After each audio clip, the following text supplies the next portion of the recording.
from France. Cluster, an international city in Dubai, quartered by the French people, I guess. I don't know. Google ain't telling me nothing about this, or just telling me it exists. Doesn't give me any more context behind that. But anyway, we are here today with yet another rendition of ESL Open Cup Asia Division number 242. That's like you take the 2 and then you minus the 4. And no, you take the 4 and then you minus the 2 and then you have a 2 left over. There we go. I'm of course your host Yaku of the Zaku, and with me today is El Conejo en la Luna que es abuela en Splatoon. Light _ VIP. How are you doing, Light? What's up, Yaku? What's up? It's great to be back once again, as you mentioned, with ESL Open Cup Asia. You weren't. It's been a while since we've been able to cast together, especially with the hiatus of WTL. But we are back, and WTL is coming back this weekend as well. Indeed, it is. Gonna be the playoffs that week. Gonna be an intense weekend, and it all starts on Monday. Well, not WTL, but our week of StarCraft begins on Monday over here with the ESL Asia. And oh boy, have we got a treat for all of you.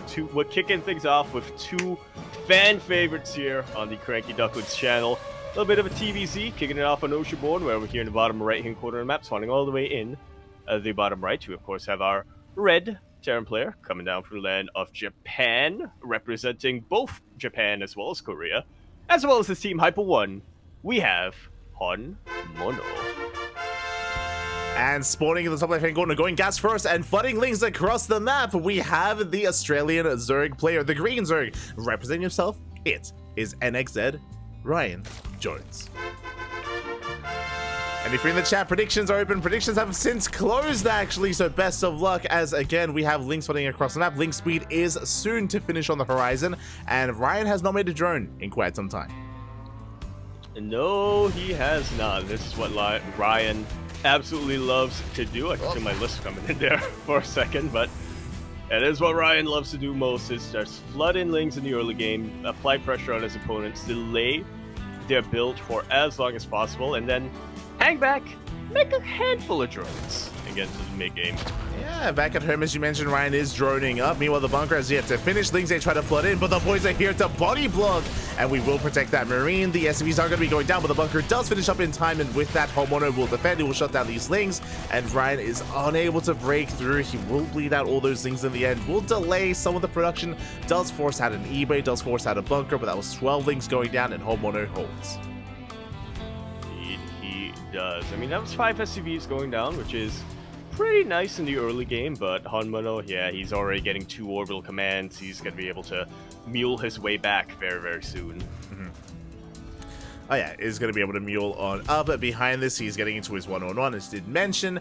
Going for a later 3rd CC, but this is just a really safe play. Really safe play from Homono, making sure that if Ryan does go for a Roach Ravager all in, then Homono will be ready for it. He will defend against it. Ideally, we'll have Banshees on the way. I say Banshees, we actually don't have a tech lab, so we're not going for an add-on swap. So yeah, it's going to be a bit of a different setup. Well, there we go. We are, but not quite the add-on swap that I think most of us were expecting here. So yeah, very classic, a very, I would say old school and standard Hellion opener coming out from Hon Mono. We'll see if, yeah, there we go, I was about to say, we'll see if this tech lab on the barracks ends up being another add-on swap, and looks like it is. Hon Mono is playing things safe, which is not what I'm really used to here, Light. I'm used to a bit of a wilder Hon Mono coming up with insane builds, but hey, there's still time for him to throw down an armory, there's still time for him to transition into a Hellbat push. Oh yeah, there is still time for that. Meanwhile, NXZ comes in for a scout, does confirm the 1-on-1, will confirm the cloak being researched on the tech lab as well, so Ryan is fully aware of what is going on and will be preparing back at home, so we should be able to just settle in towards the mid-game. Ryan has been able to drone up, but the drones are lighting up! And 4 of them already go down. Not a lot of links here, and yeah, the rest of the links are going to fall regardless. Queens now going to be in position to chase these away, but still, this is some fantastic damage that Homono has dealt. Yeah, this is some nice damage so far, as we do see Ryan trying to keep up and is going to be able to shoo away the Hellions for the time being. Is droning up behind this, trying to replace what he has since lost. Now, thankfully, even though Homono did get some drone kills. What is important is that Homono did go for a later third base. So this is still acceptable damage and acceptable losses for Ryan. He's still able to maintain himself, and Homono is still looking for more damage. Oh. Okay, not quite like this. This is a really good concave. Really good arc of queens that Ryan has set up over here. Drones are starting to line up a little bit, but thankfully they were lining up far away from the rest of the Hellions. Beautiful body blocking from the side of Ryan. And now all the Hellions are going to fall. Yeah, very nicely done. At the same time, Banshee does hit the third base, so we have a spore in position. Only 2 drones go down. Very nice defense here from Ryan. As you mentioned, the body blocking, the wall-off that was made with the queens was beautifully done. And now we're going to be calming things down, backing off. Homono is getting a third CC and is throwing down extra axes behind this, settling in towards that mid-game. And so far hasn't really been too or as successful as he wanted with these Hellions, but he has 4 more on the way. Did invest into quite a lot of Hellions here.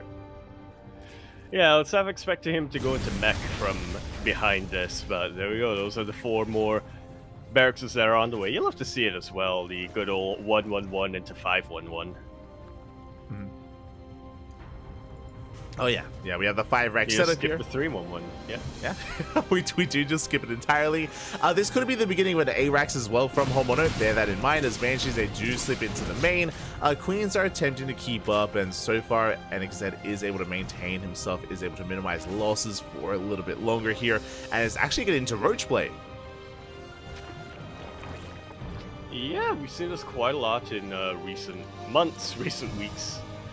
Roach play becoming a lot more common nowadays in ZBT. I don't think that it ever truly went away, but yeah, especially with the success of, but especially after Dallas and GSL, I think we've been seeing a lot more roach play. Yeah, exactly.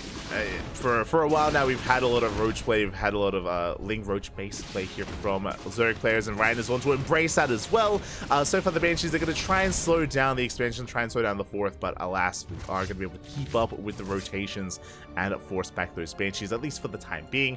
And I believe we have yet to scout the roach horn itself, so Homono, he's not fully aware of what Ryan is up to. Oh. That could be a little bit of an issue, and you were right in the money. Homono now up to 8 Raxes, but has neglected his tank production quite a bit. He has 1 tank over here in the high ground, and that's about it for the time being. Yeah, just the 1 tank for now. The supply block is brutal. We've been supply block for a couple of moments here. 6 more depots on the way. But we are getting there. And again, Homono with this A-Rex is going to be going for essentially a 3-base all-in. Going to be sending everything across the map. And we'll see how hard he hits. We'll see if Ryan is ready for this, as he is amassing more roaches, is investing into +1 range as well. Quite heavily into Roach Ravager, and I'm curious how this compares to an A-Rex. Oh. Yeah, I mean, I want to believe that if you just keep pumping out more and more and more man with gun, you're going to be able to overwhelm any amount of roaches that are coming your way, but there is math involved, so I'm not great at judging that. Yeah, we'll see. As NXZ, he has co-workers at 3-base saturation. He's going for an all-in. Sorry, NXZ, Ryan, he's co-workers at 3-base saturation, is moving out with purely Roach Ravager, just as Homono moves out across the map, so these Marines are not going to be at home to defend. And as you said, there's only 1 tank. Oh, there's 2. 1 tank siege up in the high ground. There's a 2nd tank unsiege outside in the 3rd base. But now Ryan is knocking down the front door of Homono. Natural base.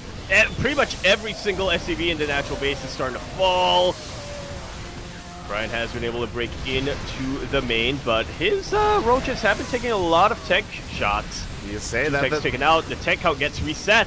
Yeah, we take down every single tank. The tanks have fallen. Boys are going down 22 SCVs at the same time. Looks like reinforcements are being slowed down by the double drop, but Ryan, it looks like he is being cleaned up. Yeah, with reinforcements, with all these Marines, the roaches are being forced back. Again, the reinforcements, if we had them across the map, maybe that would have been enough to break the 3rd, but alas, they were held up. What? Indeed they were, but I just got booted from the game. Oh. Okay. No, Yaku! An unexpected fatal error has occurred. Yeah. No. Were you having some frame drops in game? I was not at Oh. all. Oh. I was fine until all of a sudden they just kicked me. Feels bad on it, man. Feels bad on it. Sometimes Battle.net can be a little bit shaky at times when it comes to its connection. They know that I've been unfaithful and I've been playing a lot of heroes. There you go. So we will be getting back into our first game here, and I'm sure Yaku will be able to join us for game number 2 once everything is reset and all that good stuff. Hopefully it doesn't happen too often here tonight, but I'm sure it's gonna be okay. Yeah. As we are going to be jumping back in. And here we go. We do have Roaches still rallying across the map. Alas, we have plenty of Marines at home to defend. We have Banshees as well, and the Roaches, we have no more Ravagers. No more Ravagers to help support, just purely Roach. And Ryan is running out of steam a little bit here. Nice stutter stepping out of home water, peeling off a lot of those Roaches. Tank production still underway. No other tank yet. And there's no kind of backup plan here for Ryan. There's no fourth base, sorry, there's no fifth base, there's no saturation, there's no drones. It's just purely Roach. It is going to be purely Roach here for Ryan. He is going to be pulling back. Meanwhile, we do see Homeowner. He is holding on again. The Mass Bio Army will hold its own. Even without tanks, Mass Marine can deal with Roaches. Again, Roaches do not scale well into a longer game. But Ravagers are being rebuilt, and we're just getting ready for the second wave, for the second push. Getting ready for that second push. Meanwhile, I do notice that I have been noticing some frame drops as well from my own side, and I will try to restart my client after this game to try to fix any issues, and hopefully it does resolve those issues. As NXZ is going to be rotating over. Queen's coming in as well for some anti-air. Going to be able to chase down those Banshees.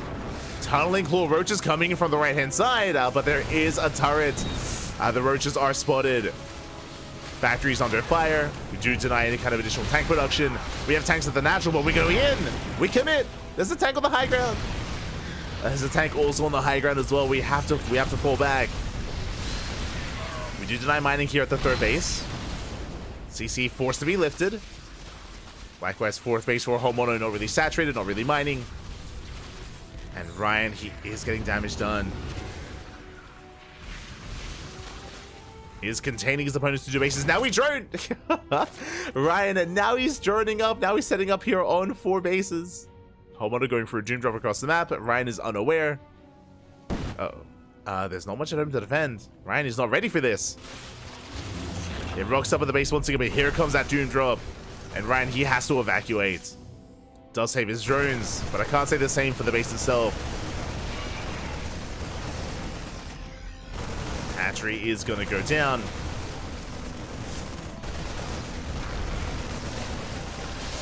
And it looks like the Roaches do make it home in time to force the lift, but this is the downside of this kind of armored composition for Ryan, for NXZ, is the lack of anti-air. Yeah, drop into the main. The Queen is going down. Hydrogen as well. Yeah, massive pickoff. We snipe the Hydrogen. NXZ is maxed out, but stuck with purely Roaches. Oof. So we snipe more Overseers, rotating down towards the third base as well. Did you keep rotating? Ryan trying to keep up. Oh, the Biles! Not quite. But Homeowner getting back to saturation here at his third. His fourth now a planetary. Building up to 57 SCVs. Then we have 6 tanks in total. That's a lot of tanks. That's a lot of firepower here for Homeowner. And Ryan, he's stuck with a subpar army.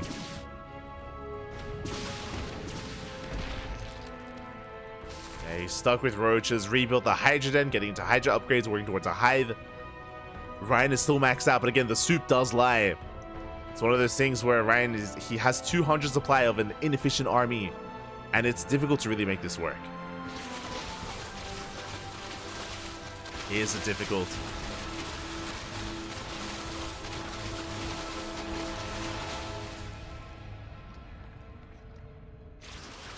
Gonna peel off some units.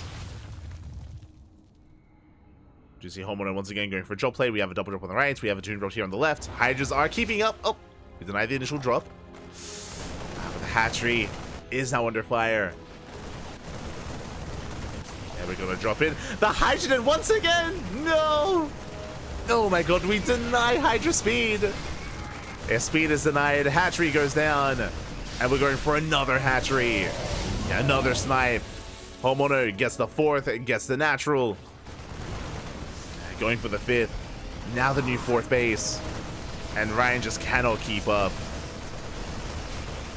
Cannot keep up with the drop play. He was so close to breaking Homeowner. That's another hatchery going down. And XZ down to 2 bases. And 2 bases remaining. 3 hatcheries being sniped. Almost at the same time. And Homeowner snowballing out of control again. Just has so much bio back at him as well. Getting up to 8 tanks, Marines, Marauders. Ryan, has he spotted the planet? The planetary wasn't spotted either. It's been up for a while.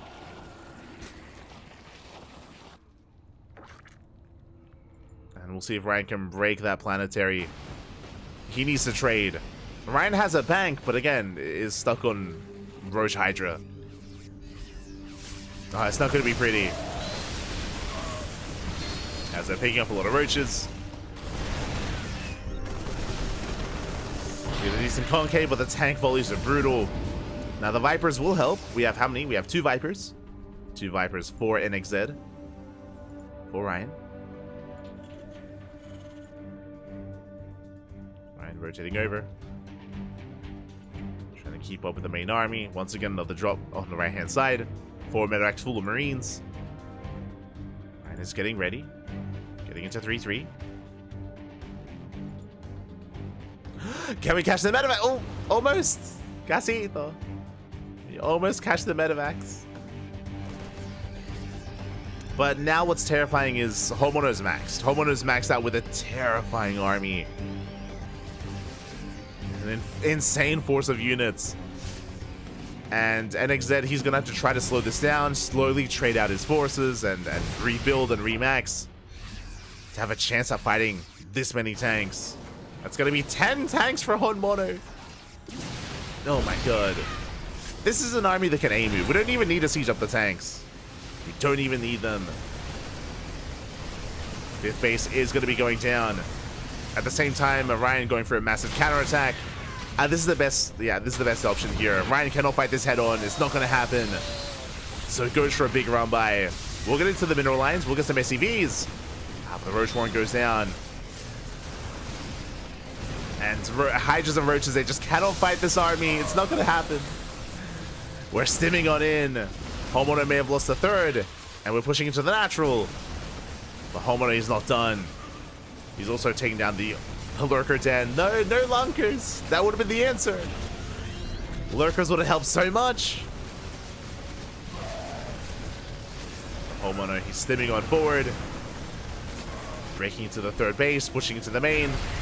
Likewise, we catch the tanks. Okay. We do pick off all the tanks. Not bad. I say all the tanks. Most of the tanks are still 3 tanks behind this. Roaches, they will be able to target them down just barely. We focus on every single tank. But do the drones escape? Do they survive? We're running out of buildings. Some of the drones, they will make it out. The Vipers helping the Bio Army kill the building. Drones on the run. There are still some gas geysers on the map. XZ pushing forward. The main base is not going to be broken. We have tanks. We have Liberators as well. We cannot break the main. We're going to try. Oh, but the turrets are finishing. Oof. Oh, no, not up here. Not up the ramp. GG gets called, and Honmono will take game number 1. Oof. GG, well played. An intense and insane game there, but Honmono will take a lead in the series. Ooh, and yeah, we'll start off with a 1-0 lead. Comeback. Yeah. It was crazy, man. GG. I mean, again, it was one of those things where Ryan, he was doing some critical damage. He was doing a lot of economic damage, but I mean, as we saw, and as you were seeing yourself before the lag outs, Ryan's army just doesn't really scale well in towards a longer game, unfortunately. Like, as the game went on further and further, like, it was just becoming more and more difficult for NXZ to keep up.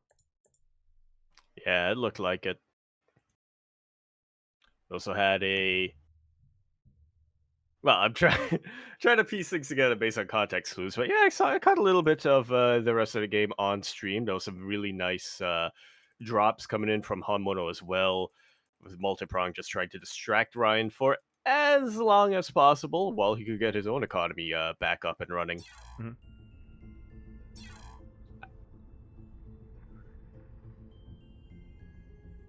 I've been there myself in a scenario like that, down or getting an entire mineral line killed, and I gotta tell you, it killed to roaches, and I gotta tell you, like, 9 times out of 10, I'm pretty sure I would have just lost 5 minutes later. So yeah, impressive stuff coming out here from Hanmono. Yeah, you know, keeping a cool, calm, and collected head on his shoulders. You know, being able to keep up with the aggression of Ryan and able to stabilize and maintain himself. And yeah, with that, GG, well played. Hanmono does take a lead, and now we're getting ready for game number 2. I'm just gonna be restarting my client to try to get back into this. I was having like some latency in game, and hoping this fixes it. Hoping. Yeah. Fingers crossed. Blizz. It seems like there's a couple of issues going on here today on BNet. Yeah, just a couple. Blizzard intern mining bitcoins. Oh. So good. We are jumping in. And game 2 is going to be on Crimson Court. Yeah, very different map compared to Oceanborn in terms of color. But also in terms of layout and stuff. Here we go. So Crimson Court's an interesting one. I'm surprised that it made it through the vetoes, but Crimson Court is a very defendable map. Very defendable just because your third base can be quite difficult to really engage upon. So we have seen many a Terran player like turtle up and get up to 3, 4, 5 bases and cut the map in half, enter a longer game. Based on game 1, though, I don't expect Ryan to really head in that direction. I'd be surprised. Not at all. I think I've seen a lot of other Zerg players, like you said, take advantage of the defensive layout on this map and just try to tech into lunkers as quickly as possible, but I don't think Ryan is one of those players. But anyway, regardless, we are going to be continuing our best of 3 series now on Crimson Court. We're over here in the top right-hand corner of the map, spawning all the way in the top right. We, of course, have our red Terran player coming out from the land of Japan, representing both Japan and Korea. It's like the 2002 World Cup up in here. As well as his team, Hyper One. We have the most honorable of moderables. He is Hanmono. And spawning in the bottom left-hand corner, going for a 15-15, we have the Australian Zerg player, the blue Zerg. It is Ryan. NXZ Jones. Oh boy. And in the last game, we had a gas first opener. It was gas pool hatch. This time, 15-15, a much safer build for Ryan. Yeah, again, makes sense, considering the layout of the map and all that.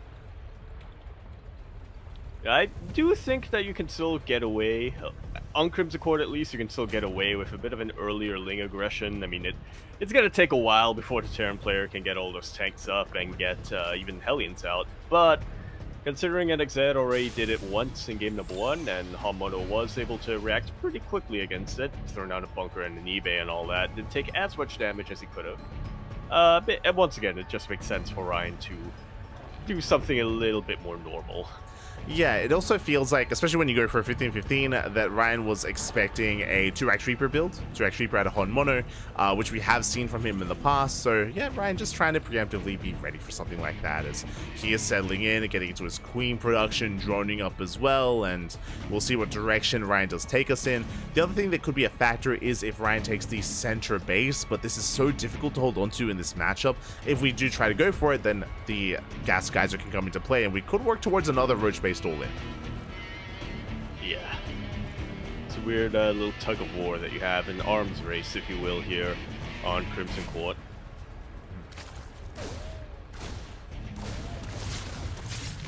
So we'll see which third is going to be taken. Yeah, but for the time being, we're just, yeah, like you said, we're going to be waiting to see which third is being taken. I, for one, am going to be keeping my eyes glued to that production tab because we I'm curious about Hamono. Earlier, he opened up with an interesting little Hellion Banshee opener, and I'm curious to see if he'll do it again. He's actually going for a 3x before Starport this time. Yeah, this time 3cc before Starport, as you mentioned. If you recall, last game was a straight up 1-1-1, so this time a more economic build out of Honmono. And oh, actually it's going to be a 3cc 2-1-1. That's a second Rex. Indeed it is.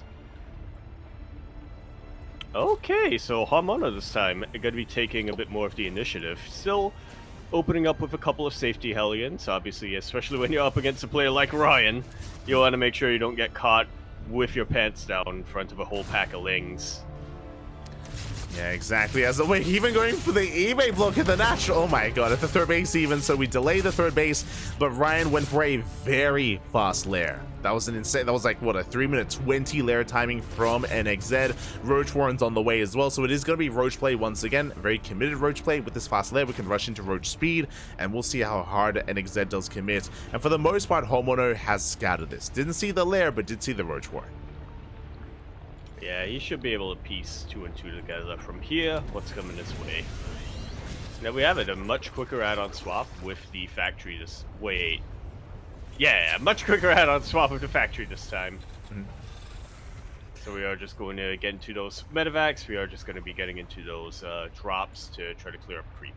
Yeah, as I mentioned, because it's a 3cc 2-on-1, this means that this time very few Hellions. We only have 4 Hellions this time as opposed to like the 12 that we made last time. And oh my god, we knocked the Queens out of position. We're diving into the mineral line. Yeah, great use of the KDA charge here. The drones are starting to line up. And they are starting to get barbecued. 7 of them go down, and we're actually still able to get more. 10 drones in total. Well, I say in total, but these Hellions are still alive. Yeah, it's going to be 10 worker kills, and we got a full scout. Bearing in mind that NXZ is going for an all-in. He's going for a German taxi. That's why we have Overlord speed on the way. He's going for a queen drop and roaches across the map, but his economy has been stifled, and he has been completely scouted. Yeah. He's even more all-in now than he was before, but the problem is, even though he's more committed this time, it is still going to be a weaker push. Yeah, exactly. As here we go, we have the double load loading up, and NXZ is going to be sending everything across the map. It's all or nothing for Ryan, and back at home, Homono is prepared. Stim is already done, and if Homono realizes what's going on, he can even try to catch this Overlord ahead of time and try to shut it down. Oh. Yeah, he knows he's trying to get the Overseer at the very least, and he will. Huge supply block here on NXZ. Stim has finished up. He moved out tanks. There aren't that many roaches on the ground. He can't transfuse them. They're so creepy here. Oh my god. He cannot transfuse. He does not get the Overlord, though. He doesn't get the Drop Lord. It does still maintain itself. Roaches get across the map. Tank does siege. And we just save a lot of these SCVs. They will escape in time. Yeah, very quick reaction coming out here from Honmono. This natural base obviously is still in a lot of trouble, but he's kept everything he needs to keep alive. He's kept his workers alive. He's actually going to be able to save the CC. Yeah, exactly. The tank's doing a lot of damage in the backline. The CC's getting very low. We'll have to lift. We'll have to float on over towards the main base, but at the same time, the third base is on location, and Honmono, he's going for the Queens, does deny the tumor. Yeah, that tumor was the one anchor point that NXZ was going to have with this all in. Now that it's gone, he cannot transfuse, he cannot do much of anything. Third base has just landed, and we're getting mules on top of it as well. Yeah. This is just a disastrous start for NXZ. Yeah, I mean, he does deny the upgrades. He does snipe both eBays, and he's going to get a couple of SCVs. Homeowner, he did leave a little bit too early. He's hunting down the Queens. That's going to cost him 14 SCVs. Yeah, that's not bad. And now the third base is also exposed. Ryan doesn't quite get eyes on it. I believe his roaches might have just caught the shadow of those SCVs, but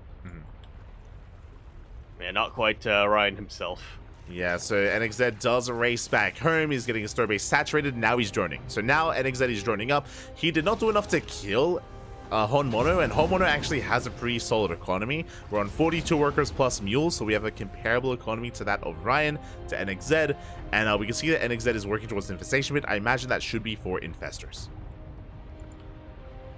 Yeah, infestors to try to lock down these marines, try to nail them with your biles. Yeah, it seems a little bit early, at least worker count-wise, for it to be a high transition. Yeah, exactly. As the Marines, they get across the map, and you can see how well Marines can trade. This is why Roaches don't scale well into the mid-game, because they just cannot touch this kind of army. The hatchery's under fire at the same time, and NXZ does hit the third base of Honmono. Does take a lot of damage, but the Marines across the map are doing so much more as they pick off Roaches and they pick off the base. Like so. We have Ryan just trying to poke in, trying to take out some SCVs that are repairing that TC, but yeah, it's not going to happen with that tank on the high ground. The rest of the Roaches are going to fall, and I don't really see a path to victory here for NXZ. As we do see NXZ trying to expand the left-hand side, but last still no third base. He's stuck on a two-base economy. Hive is on the way. Bold move here by Ryan. It looks like he's trying to work towards lurker production or just Roach Hydra Viper, if that. So we're taking out, but at the same time, Honmono is skyrocketing ahead economically. You know, if he turtles up, NXZ, I mean, on 4 bases with lunkers. Huh? Lunkers are pretty good. Lunkers, they can. You know, Honmono might forget to make ghosts. Yeah. Yeah. Lunkers are pretty good. Yeah. There's a path. There is a path. There is a path to victory here, especially if Honmono leaves NXZ alone. The problem is that we're still dropping. We're still dropping, and we're going for the third base once again. And can we force a cancel? We can. Force a cancel, and then we have the rest of the Marines lifting up. GG gets called, and Honmono is going to be taking that series 2-0.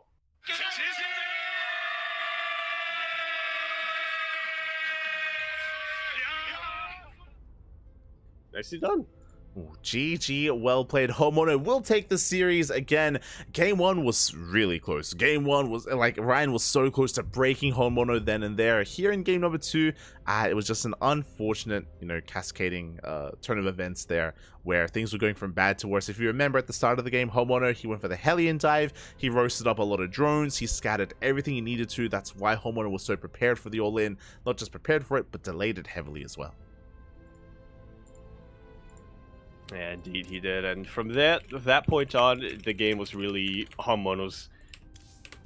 It was really Honmono's game to lose from that point forward, and funnily enough, he didn't lose it. Ryan, I think, had the right idea. I mean, he knew that he had to go, he had to attack, considering his position, but didn't do nearly enough damage to really put him back on, I would say, better footing. He was at equal footing for a while, but he had to sacrifice a lot of Roaches to get there, whereas Honmono, even though he lost a lot of SCVs, kept his army alive, kept it very, very strong, was immediately just able to counterattack in a way that Ryan, unfortunately, wasn't prepared for. Yeah, exactly. On top of that, right, the third base was being muled in the middle of the attack as well, right? So it's not like the economy was looking too bad for Honmono even after losing all those SCVs. Like, he could afford to lose those workers, and with that, GG, well played. Honmono does take the series, does advance on, and Honmono has another opponent in the next round. Indeed, he does. That was a rather quick round 1. So quick, in fact, because he didn't have an opponent. Shin gonna be waiting in the round of 16 for Honmono. Here we go. Exclamation mark B in the chat if you guys want to have a look at the bracket yourselves. The bracket is live. We do have some updates to go over, and we can have a look at the bracket itself.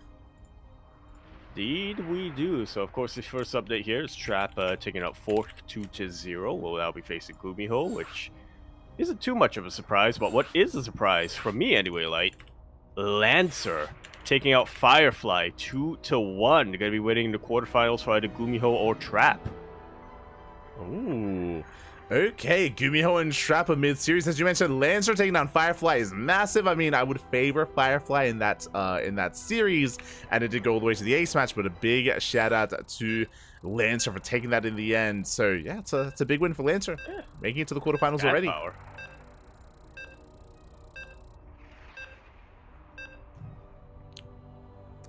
It does make it in already. Scrolling down, we have Trigger versus Rex mid-series in a ZVP. We have our series, Honmono versus Shin. We have Classic versus Lunacy, Rogue versus Nightmare, Rebellion versus Beyond, and Ryung takes down Coffee 2-0. Indeed, he does. So was the other match that I was curious how it would go. I was hoping it would be a little bit closer, but hey, it is Grung we're talking about. He is that TVT sniper, so I guess I shouldn't be too surprised.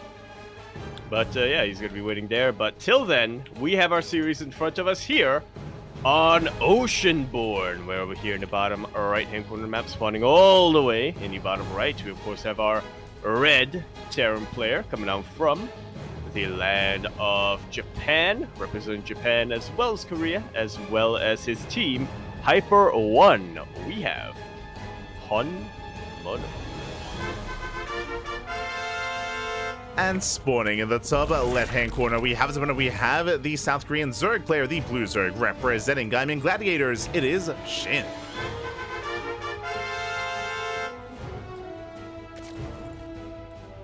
That is a team that I always forget exists until I cast until we cast Shen.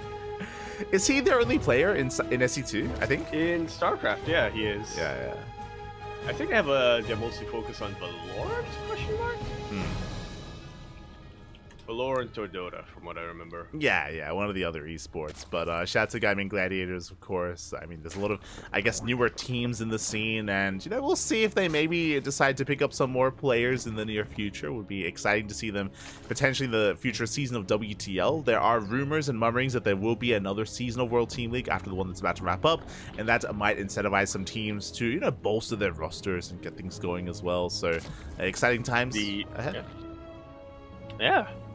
Team Virtus Mouse Gladiators.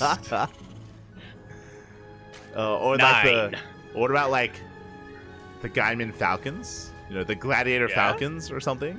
Yeah. Yeah. They go like, "Are you not entertained, Skra?" Yes. Be amazing. Yeah, we'll see what kind of amalgamation of teams we get to see in the potential upcoming season of WTL. But for now, we're settling into our TVZ. Standard opener out of Shin. We did have some more creative builds by NXZ earlier, but this time it's just going to be a hatch gas pool here. Standard setup from our Zerg player this time. God damn it! Oh. It's always on Oceanborn. Oh no! Ah. Yeah, it's a little bit unfortunate. Yeah, have it on Oceanborn as well, right? Scan on repair, yeah. Yeah. Crimson was fine. Yeah, so we do apologize for some of the technical issues that we've been having here. I mean, not just Yaku, but myself dropping frames as well. Do apologize, but we'll try to get it sorted. We'll do our best. You know what I will say though, yeah, have to work with what we've got. Yeah. Is that if you're casting WTL over the weekend, you know, clean feed. Hey, clean feed. Yeah. There you go. Imagine the clean feed goes down. No. But yeah, I guess we will be able to jump back in without too much issue, and I guess maybe for the upcoming matches, if it's on Oceanborn, maybe if that is the issue, then you cast a non-Oceanborn games. Yeah, I guess. I can't be underwater. Yeah. What I'm realizing. Under the sea. Merge. But for now, we do have our E-Way block here at the third base. Queen's going to be able to shut it down and force a cancel, but this is a nice delay on the third. Again, Homeowner just being as annoying as possible. Going to be pulling away. We'll delay the third base, but is now in production. And Shin behind this isn't really showing us any sign of aggression. There's no extra gases, there's no fast lair. Nothing too crazy coming out from our Zerg player here. Just trying to keep up. As I say that though, the Roach Warren is thrown down, hidden behind the natural mineral line. Oh boy. So we do hide the tech, we do hide the Roach Warren. Homeowner, for the time being, is distracted by the third base. He is unaware of what is going on. He is in the dark, and we'll see if Homeowner can piece it all together. Behind this, it looks like it's going to be a 3CC 2-1-1. We just saw this versus NXZ. We just saw this versus Ryan on Crimson Court. So the same build here from Homeowner, but again, we'll see if he can get a read on what Shin is up to, because Shin is being quite cheeky here, even going for an insanely fast lair. fast layers on the way for Shin. Likewise, should be working towards roach speed, maybe even drop a lord, similar to the all-in that we just saw attempted by Ryan on Crimson Court. Keep Tumor is going to be going down. We do have Stim on the way for Honmono again. Is working on a Stim timing, is working on Medivacs, will soon be active on the map, but is going to be lacking a lot of tanks and a lot of units in general early on. Is going to be vulnerable. Mono is going to be a little bit vulnerable here. The third base is getting up. Now, Shin is droning. He does have 5 roaches on the way, but it looks like Shin only intends to be safe with these roaches. It looks like he is not going for an all-in. Roach speed is on the way, and we have the roaches, but we're not making any more roaches behind this. So we're calming things down. Looks like a safety roach opener. Roach speed is still on the way, though, so I'm curious if Shin even saturates his 4th base. I'm curious if he cuts workers a little bit earlier and then commits with a +1 timing with roach speed. That is going to be available. So we'll keep an eye on Shin. Honmono behind this, getting his 3rd base up and running. 3rd CC is now on the way. Medivacs are on the horizon, being out with a Stim with those Marines. Until then, Shin is getting a 2nd Evo chamber. Okay, this tells us that Shin is working towards a longer game. He's working towards a longer game, is building up and working towards 1-1, potentially getting into Ling Bane Roach Ravager. The aggressive nature of Shin isn't really going to be shown too much here in Game 1. We're calming things down. Meanwhile, Honmono is going to be the first to move out. Again, the Medivacs have arrived. We have our Marines. We can soon be active, and we saw how Honmono can just pop off a drop play against Ryan against NXZ, and we'll see how he does here against Shin. So Queens are getting in position. Creep is spreading quite nicely. Again, because of the opener, there's barely any Hellions, so the creep has been unimpeded for the time being. You can see Honmono going for a split push, double drop on the right, Hellions on the left. The drop is going to be denied. Shin keeps up at the same time. Hellions are diving into the natural. Yeah, they go for the dive. Shin does respond. But not fast enough. Drones are going to get roasted. And so far, not bad. We're going to get 4 drone kills at the natural, getting up to 5. One more volley. 7 drones going down. Not bad at all. Bearing in mind that these Hellions, they do not scale well into the mid-game, so throwing them away for 7 drones is a very good trade. So Honmono, he trades them away nicely. But when it comes to the bigger picture here, Shin saves his 4th. The 4th base is getting up and running, and Shin is building up towards the mid-game. Honmono back at home doing the same, taking extra gases, 2nd factories on the way. Unlike against Ryan, there is no ARAX. No ARAX here from Honmono. He's just building up, getting up to saturation on 3 bases, and we should soon be seeing a 4th CC. So Honmono is being less aggressive and less committed than we saw previously. Meanwhile, Shin massing up roaches, rallying or spreading them out between his bases. I do love that. I mean, the weak point of roaches is how immobile they are, but Shin, he's ready. He's at the 4th, he's at the 3rd, he's in between the natural and the 3rd base. He's ready for those drops. So Shin taking a defensive stance. And has cut workers at 67. I mentioned before that I was curious if he was going to join up his 4th. The 4th base is empty. The 4th is empty, and Shin, he is injecting his heart out. That's a lot of injects. We're going all in. Shin, he's going for a 3-base all in. He's cutting workers at 67. I was curious if he would, and he is. We're just cutting workers early on, and Honmono doesn't know. Honmono's in the dark. He's just now getting into his 4th CC, throwing down extra Vaxes. Honmono's getting ready for a longer game. Shin is not. Shin is almost maxed. Otherwise, Miles don't quite connect. Roach is rallying across the map. The army is spotted. And what do we have at home to defend? We have how many tanks? We have 3. 2 on the high ground, 1 on the low ground. Only 3 tanks. That's a lot of Ravagers. Raxes are denied. We're going for the 3rd base. A bit of a conservative kind of assault here from Shin, but there we go. He denies the 4th, forces a cancel. And the 3rd base is getting low. The Biles! Oh my god. Biles do connect. Base barely survives. And now we're pushing in. We have just greater access to the main army. Poison being pulled. The tanks are doing a lot of the back line, but we get 20 SCVs. 20 SCVs go down. The tank is going to be piled. Ooh, the Medivacs as well. Yeah, Shin making great use of these Ravagers. And the base is going to go down. Oh my, he snipes the 3rd. The 3rd base does fall, and now Honmono is stuck on 2 bases. He lost his 4th, he lost his 3rd base, and Shin from here can back off and drone. He isn't, but he could. Could just back off, takes down another tank, still rallying more roaches across the map. And Shin, he has momentum. He knows how close he is to breaking Honmono. They have a handful of tanks left. More roaches have arrived. Shin pushing in. And he's going to bring down another tank. Oh, there's 4 tanks left, 2 on the high ground. Another tank's going to be going down. You can see Shin, he's gaining ground, stutter stepping forward. And he's going to get the final tank on the low ground. Medivac as well. And there's only 2 tanks left. Meanwhile, Honmono is killing his own CC. No! Kills his own CC at the end. And Shin will take game number 1. GG. GG. I know you didn't see that, Yaku, but Honmono, he stimmed. I heard the panic in your voice. He stimmed. I could imagine it. He stimmed his entire army and pulled the boys, and he focused on his own natural. I think it was intentional. I don't know.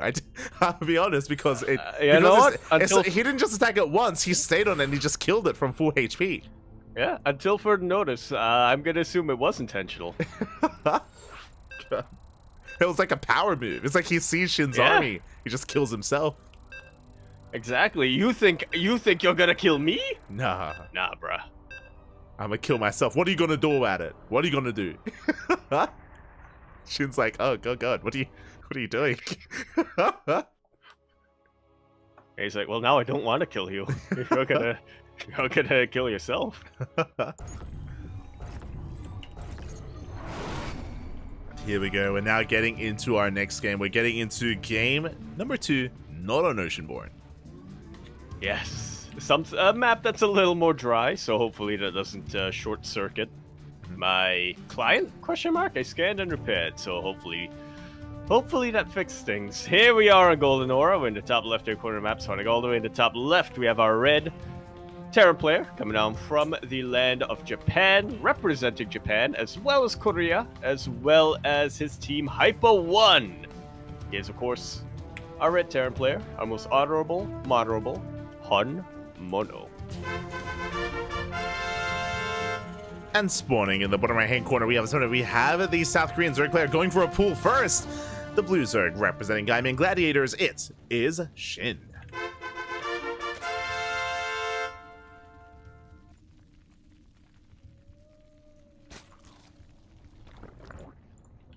Here we go. I heard the Warcraft 3 wolf as you zoomed in on Shin as well, so I don't think there is one on this map, but maybe I'm going mad. Are you saying you heard that in your brain?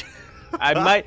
I'm pretty sure I heard it with my ears. But chat, back me up on this. I did not. Or it could be that my client is bugged. I did not hear the wolf back. Or it could be further a further indication that my client is bugged, or it could be an indication that I'm bugged. Or maybe there's wolves in Singapore. There could be. Yeah, maybe you did hear it with your ears, just with your ears. Yeah. I'm not sure if there are room for wolves, though, between all the uwu birds and the monkeys. Well, that's why they're moving into the apartments. Oh. That's They've been driven from their homes. I know. Where else can they go? Where else can they go? True. They've been driven from the tree lines by the monkeys. They've been driven from the skies by the uwu birds. Yeah. They can't go into the sea. No. Yeah, apparently jellyfish are moving in. There you go. And really, that's the noises that's been waking you up late at night, Yaku. It's the wolves. Yeah. I thought it was general degenness, or neighbors arguing, or sirens blaring, or alarms going off, car alarms. I know, there were wolves. Really, it's all just their plan to make people move out of the area so they can move in. Exactly. Layers. Like an ogre. Yes, like Shrek.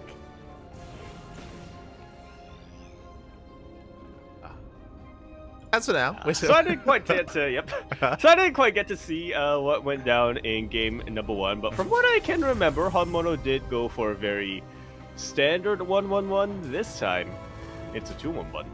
Yeah. So in the last game was also a 3cc 2-1-1. He only had 4 Hellions, which is why it was impressive. He got 7 drone kills with his 4 Hellions despite this. But yeah, the same build so far from Honmono. I mean, we saw it in game 1. We also saw this from Honmono in game 2 against Ryan, if you recall. Yeah. I was about to say, I remember seeing this against... I remember seeing Honmono take out the drones until I remembered that, no wait, that was the versus Ryan game. There you go. That I was thinking about. Yeah.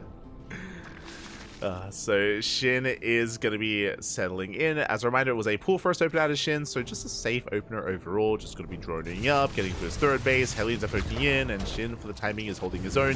And we'll see if he can keep up, and we'll see if he can minimize losses this time. I will say it is easier to defend on 3 bases here on Golden Aura. We speak about this quite often, but basically to rotate between your third base and your natural with queens is quite easy, as they're right next to each other, within the same screen, and there's no ramp, there's no kind of long distance between them, so it's easy to rotate. Yeah, it's not in a triangle, it's pretty much linear, so yeah, much easier to go back and forth. Conversely, your opponent, if they do want to dive between the bases and harass, they are going to have to go through a whole lot of creep to do so. Exactly, which is also why we see a lot of gasless builds from Zerg players on this map. It's not gasless out of Shin here, but if we were casting Dark, for example, and even several against Clem, was often going gasless on this map, just because you can afford to cut some corners and you can afford to defend with purely Queen. Did they both lose their games when they did that versus their Terran opponents? No, we don't have to talk about it. Okay, yeah, we don't. We've seen Dark defeat Clem on this map with that build. We've seen it happen. Yeah, we've seen Dark defeat Clem, defeat Maru with that on this build, I suppose.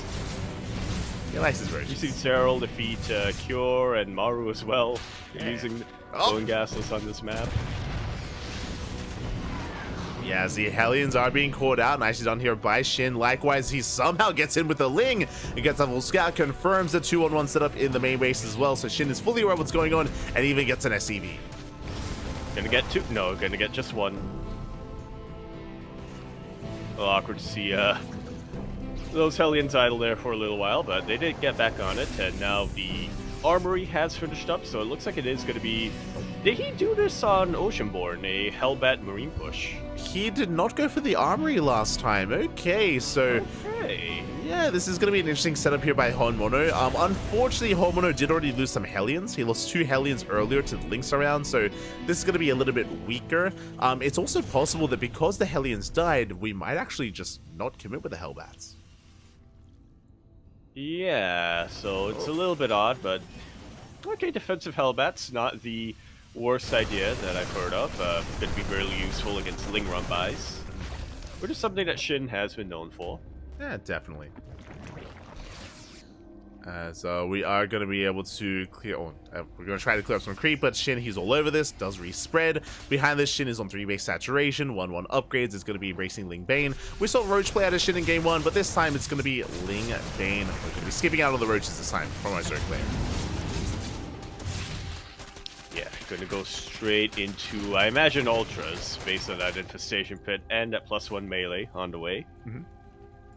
Very Dark-esque, as we've alluded to. Yeah, I mean, Ling Bane into Ultra is definitely viable and definitely something that Shin can go for. We'll keep an eye on Shin to see if he throws down a Hydroden once the Infestation Bits are done. If there is no Hydroden, then, as you mentioned, the Ling Bane Ultra should be on the way here for Shin.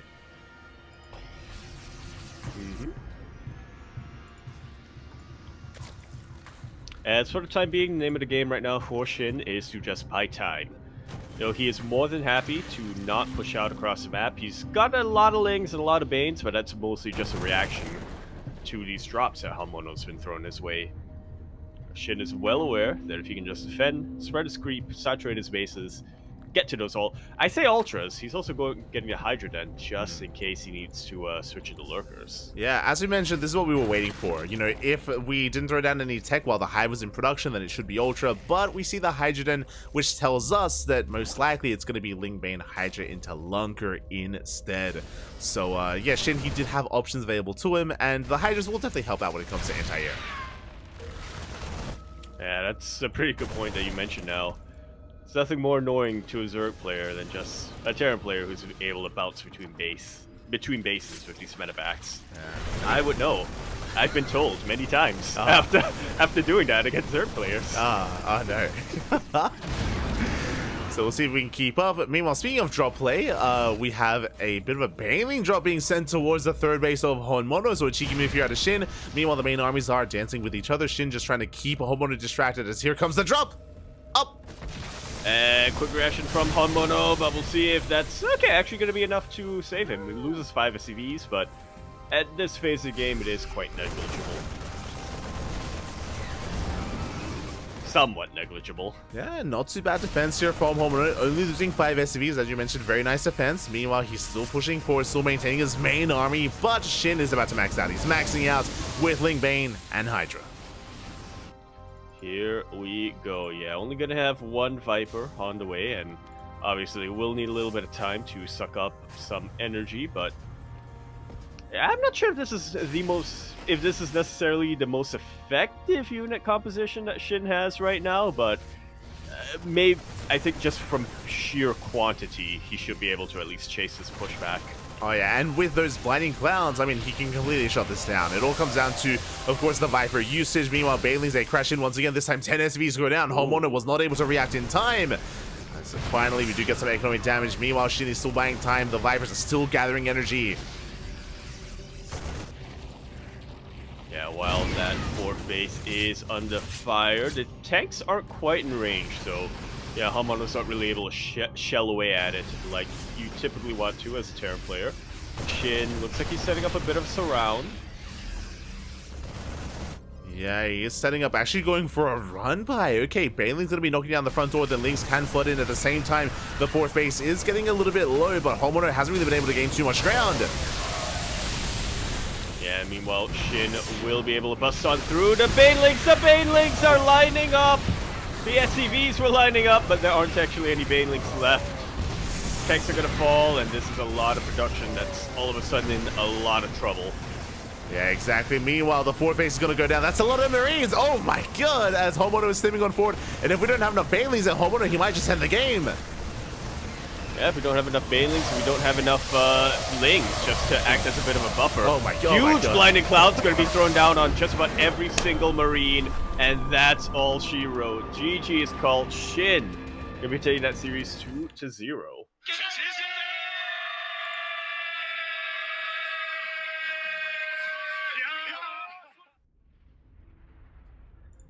Wow, GG, well played. Shin does take the series there. I mean, Honmono did have a terrifying army, as we saw. It was like, oh my god, like Honmono, if there aren't enough Banelings, then he's gonna end it. There were enough Banelings. Shin did have enough, and he was able to just annihilate those Marines.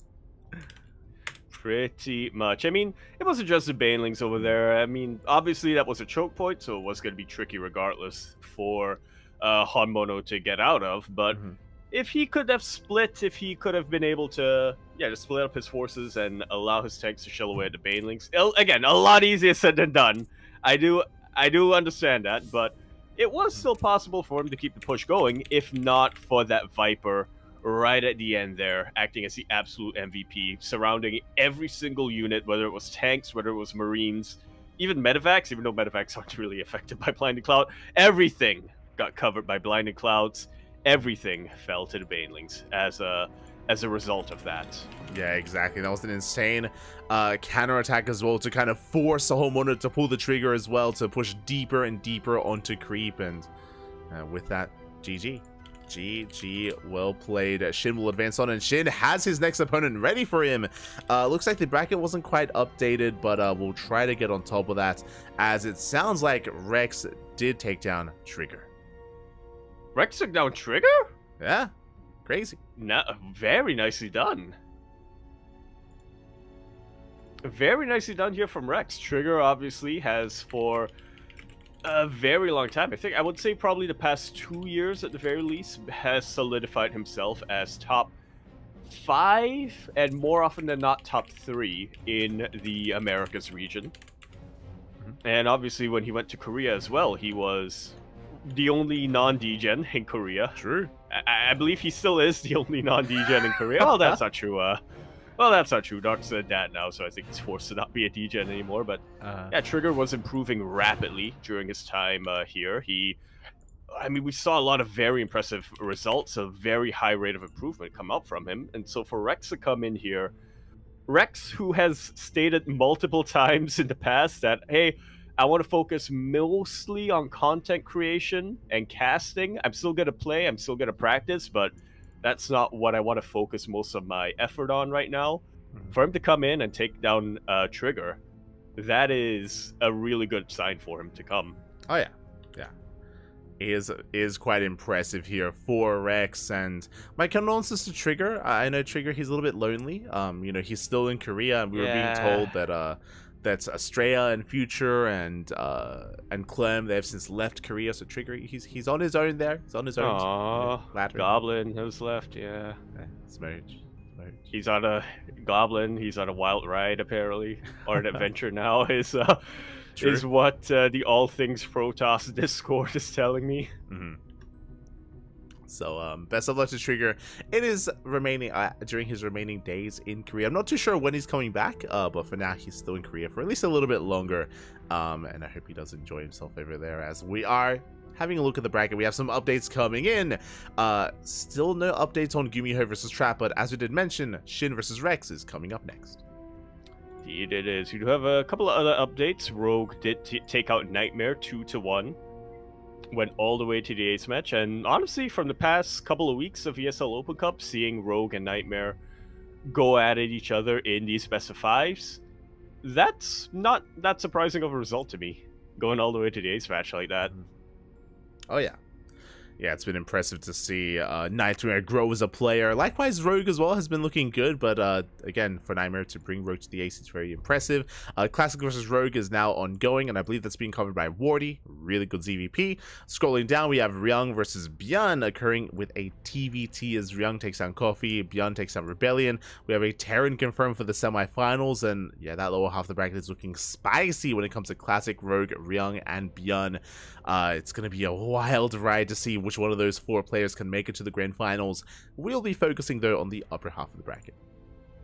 Indeed, we shall. Going to be, Rex and Shin just going to be conducting their vetoes right now. Meanwhile, we don't quite have the result from Gumiho versus Trap yet, but the winner of that will be going up against Lancer. The winner of Lancer versus either Trap or Gumiho is going to be going up against either Rex or Shin. Oh yeah, in the upper semis. And we'll try to focus on that. Okay. As we do have vetoes finishing up. Oh no. Cross your Ethernet cords. Our first map is going to be Oceanborn. I guess we're about to confirm our little theory. We're about to find out. Yep. Yeah. Like I vaguely remember about 5 years ago. 5 years ago, I had a similar issue where it was one specific map in the map pool would just consistently boot me, but I'll get into that later on. As we load into Oceanborn, where we're here in our bottom right-hand corner of the map, spawning all the way in the bottom right, we have our red Zerg player coming out from the land of Korea. He, of course, is going to be representing his team, the Gaming Gladiators. GG! We have Shin Rami. And spawning in the top left-hand corner, we have the Taiwanese Zerg player, the blue Zerg representing Offside Esports. It is Rex. So for those that are curious what we were speaking of, so far Yaku has dropped out twice from games on Oceanborn, and it's possible it might happen again. I guess we're experimenting a little bit here, and we'll see if that happens. Cords. I vaguely recall I had a similar issue a couple of years ago on one specific map in the map pool at the time, and I found out. I was so mad. I updated my drivers, I did everything. I was like, what is going on? What is the issue? It turns out the issue, I found a thread from 2011, a BNet forum post from 2011 that said, yeah, you just need to turn off like stereo mode or something in the game sound. So I was like, what? How? Why is that? How? But then I did that, and I never had that issue again. Yeah, so. Yeah, I remember that. That was not too. I was gonna say that was not too long ago. I think that was like 2020, maybe 2019. That was 2019. Yeah. I remember it was around the time where you yelled at me in Divinity. So that's how I remember. That was and 2019. Kuro yelled at me in Divinity. Yeah. So I need to finish that. I don't know if we still have that safe. We'll try. As Rex did go pool first, he went for a pool first opener. Lings are going to be avoiding the overlords in the center of the map, so cheeky move here out of Rex. We'll see if he can sneak up on Shin, as Shin went for a standard hatch gas pool opener. The goal here for Rex is to pick off as many drones as possible as he does sneak up on Shin, and he's going for the natural. Okay, not quite like so. Up. Quick reaction coming out from Shin. Let's see how well he's able to drone drill. Gets one. Yeah. It's one drone so far. You can see he's camping the eggs. Meanwhile, Shinny hides a second worker here on the low ground. Oh, meanwhile, these Lings are about to be surrounded. Meanwhile, Shinny pulls the boys to save them. Yeah, pulls the boys. He's got the queen in a very nice choke point. And with that, the aggression is just about going to come to an end. Yeah, we do force Rex back. Now, Rex, he only got one drone. He did deny mining at the natural for quite some time, so there was some inadvertent damage. Likewise, the queen did hunt down an overlord as well, so Shin gets supply blocked. Nice little wins here from Rex, as Rex is able to take an economic lead. Yeah, little things here and there at the start of the game. Let's see how well Rex is able to capitalize on them. Oh.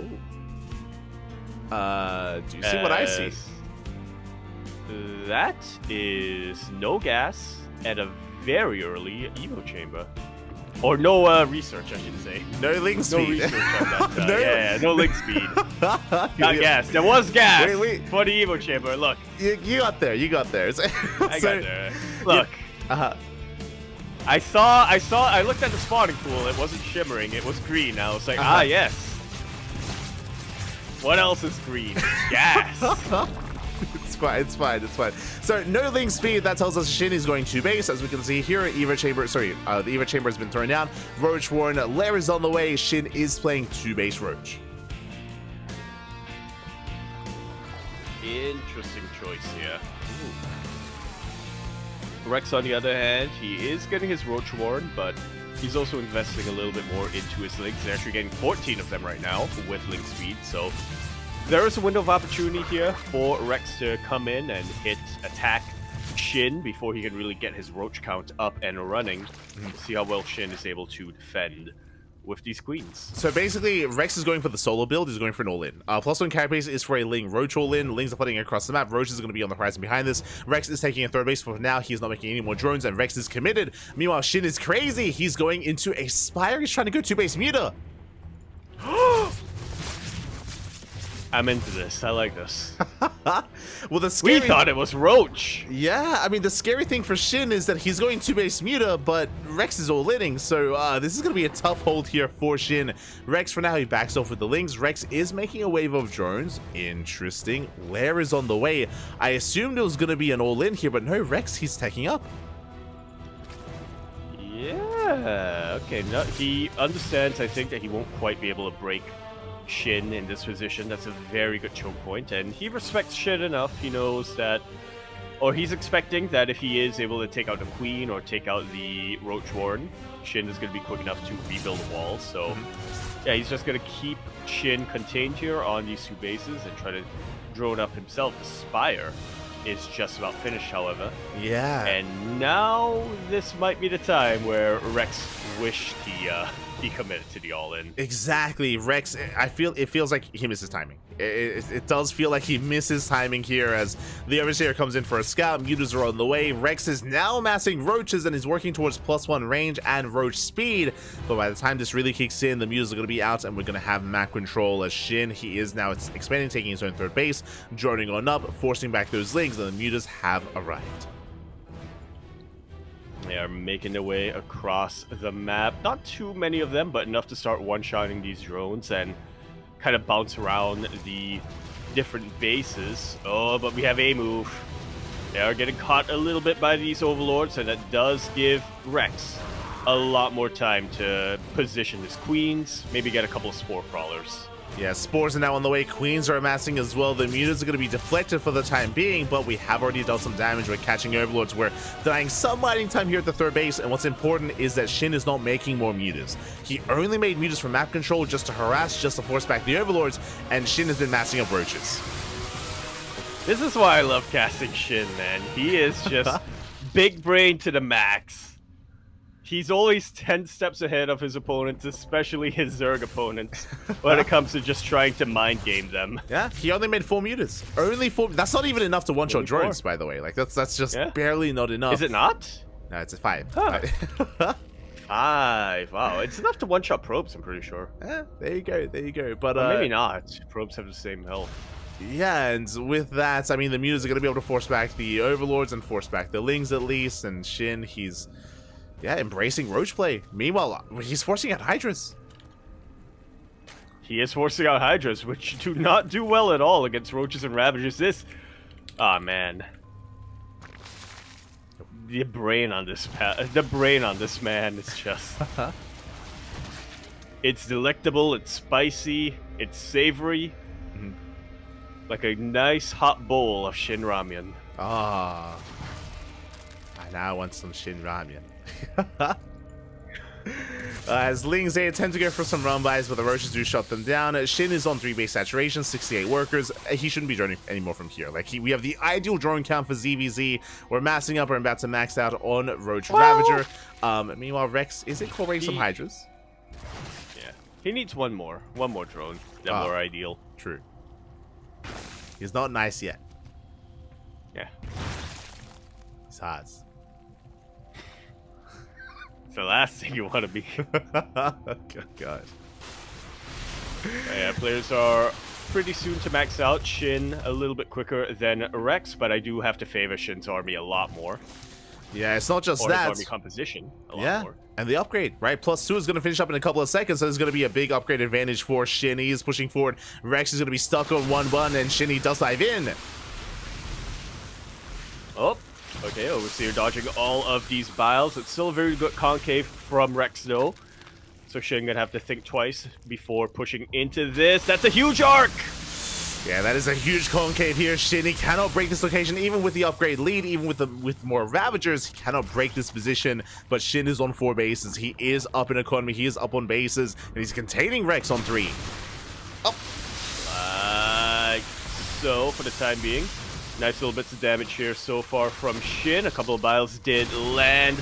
The lack of Ravagers right now from Rex is really hurting him. He's being forced to reposition each and every time he moves away, it gives Shin 1 more volley or 2 more volleys from his army. Starting to stack up. Yeah, and the vials, they connect once again, and just like that, Shin is just out trading Rex. Shin still just rallying across the map. Rex still struggling to hold on these 3 bases, and behind this he has no further tech. You know, potentially if we were working towards lurkers, maybe we can kind of leverage that to our advantage, but we're just stuck with Roach Hydra. Like so. And I mean, I've seen a couple of ZVZs where a player with Roach Hydra beat a player with Roach Ravager, but not when they were down a base, not when they were lagging in the economy. You really do need to be able to just continue to reproduce. If you're going for a composition like Rex is, and unfortunately he is not, huge biles land on top of these Hydras, and Rex is surprisingly pushing this back for now, but for how long? I mean, he's pushing this back, but he's still stuck on 3 bases. Yeah, like these have just been more efficient trades for Shin. He's just been out trading his opponent here, and these Hydras have been quite expensive losses for Rex as well, as Shin is going to be clearing up some rocks, just clearing room for his own reinforcements, rotating around. We have Burrow on the way, Tunneling Claws as well. Shin is going to be doubling down on Roach production. Rex does at least force Shin back to the halfway mark. To the halfway mark, but also up a ramp, which is exactly where Shin wants to be. A couple of Hydras go down, but Rex, thankfully, was quick to react, pulls away, and I'm liking the multi-push or the multi-prong that Rex is going for. Yeah, it does try to Not entirely sure if it's going to work out for him, though. I mean, he pushes right down mid. The Roach Warden is exposed. We can try to snipe that. The Biles! A couple of them do land, but nothing too major so far. Both players are maxed out. Yeah, both players are maxed out. We have Shin going for a counterattack on the left-hand side at the same time, keeping up with the main army. Rex is going to be able to force Shin all the way back to his own mining base. But once again, the Biles, they just force Rex back time and time again. Yeah, Rex it's impressive that he's been able to push this far out with honestly much weaker army, but at the end of the day, the math will determine things. Now, I'm loving the borrowed roaches here from Shin, unburrowing just to catch these, just to catch the retreat of Rex. That was very nicely done, and here we go. Rex started stepping forward into the Roach Ravager, once again taking a rough fight. Roach is, I think, unburrowed behind the army, and as you mentioned, just really creative play here from Shin to try to get behind, to try to break these concaves.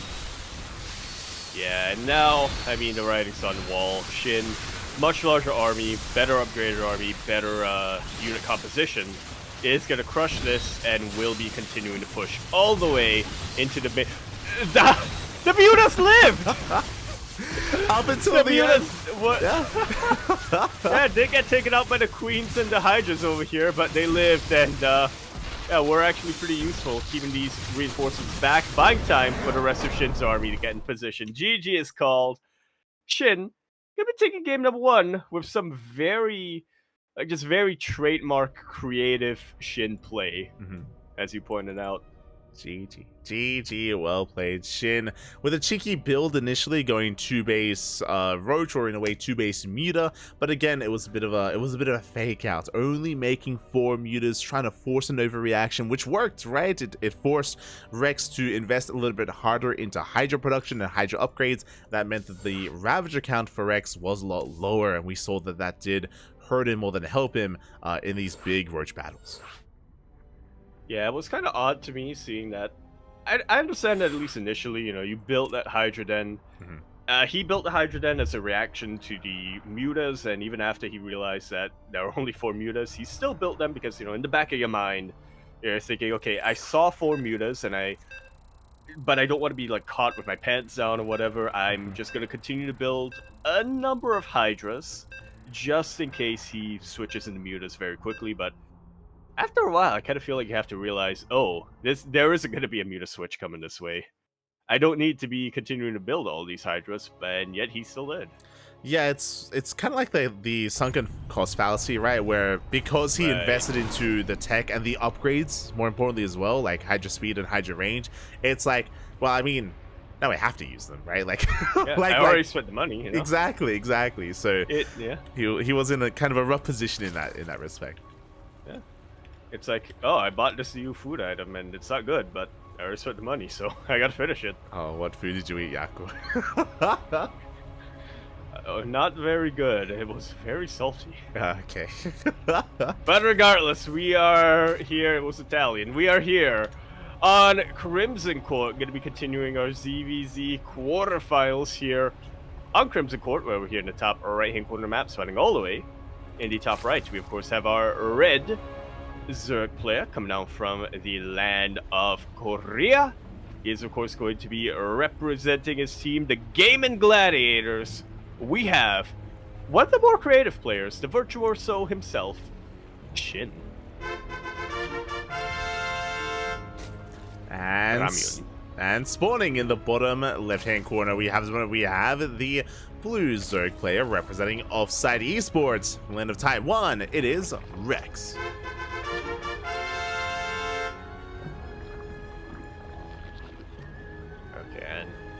Just looking through chat here, and we do have confirmation that I survived Oceanborn the last time. Yeah. And according to Kuro, the main difference was it was ESL. It was an ESL map and not an LE map. Okay. That could be the difference. Wait, so the last one was ESL or LE? What was the last one? The last one was ESL. The ones that I got booted from were at both LE. Okay. Yeah, so that's a differentiating factor there. We're troubleshooting. Okay. We're putting the puzzle together. Yeah. We're tech support. We try turning it on and then back off again. I have, actually. When I got kicked from the client, I had to reopen it, yeah. No. But did you catch that ludicrous display last night? Okay, so I was just catching up, and there was a lot of talk about Divinity 2. We should. I remember my character's name. He was Sandor, the Bloody Hound. It was. It was. He was an undead Aquaman. I said what's his name? Jason Momoa. I almost said Jason Statham. Yeah. The other one. Yeah. Crank. Yes. But yeah, we should finish that at some point. I mean, our schedule's gonna open up next month. Like September, we're gonna be casting a little bit less. True. So we can, well, maybe. Maybe. True. But if we're a little bit more free, we should finish it. You say we should finish it. We're like 20% done. we're barely 20%. We put in a lot of hours. Like we've got to be at least halfway through, right? We just got off the boat. Yeah. I mean, I don't know. I haven't looked into the plot. I don't know what the main story is, but from what I can gather, getting off the boat is like still, I think, less than halfway done. I think Steele told us we're like a third of the way done. Like I think that's what Steele said. And so less than half, but still not too bad. Rex is going for a link flood this time, by the way. He is. We're going to be playing Leaster comes back. The first queen is going to be going down. Not bad, but we have Bailings on the way behind this. Bailings are slowly amassing, and if we can get into them, then Shin can hold. Up.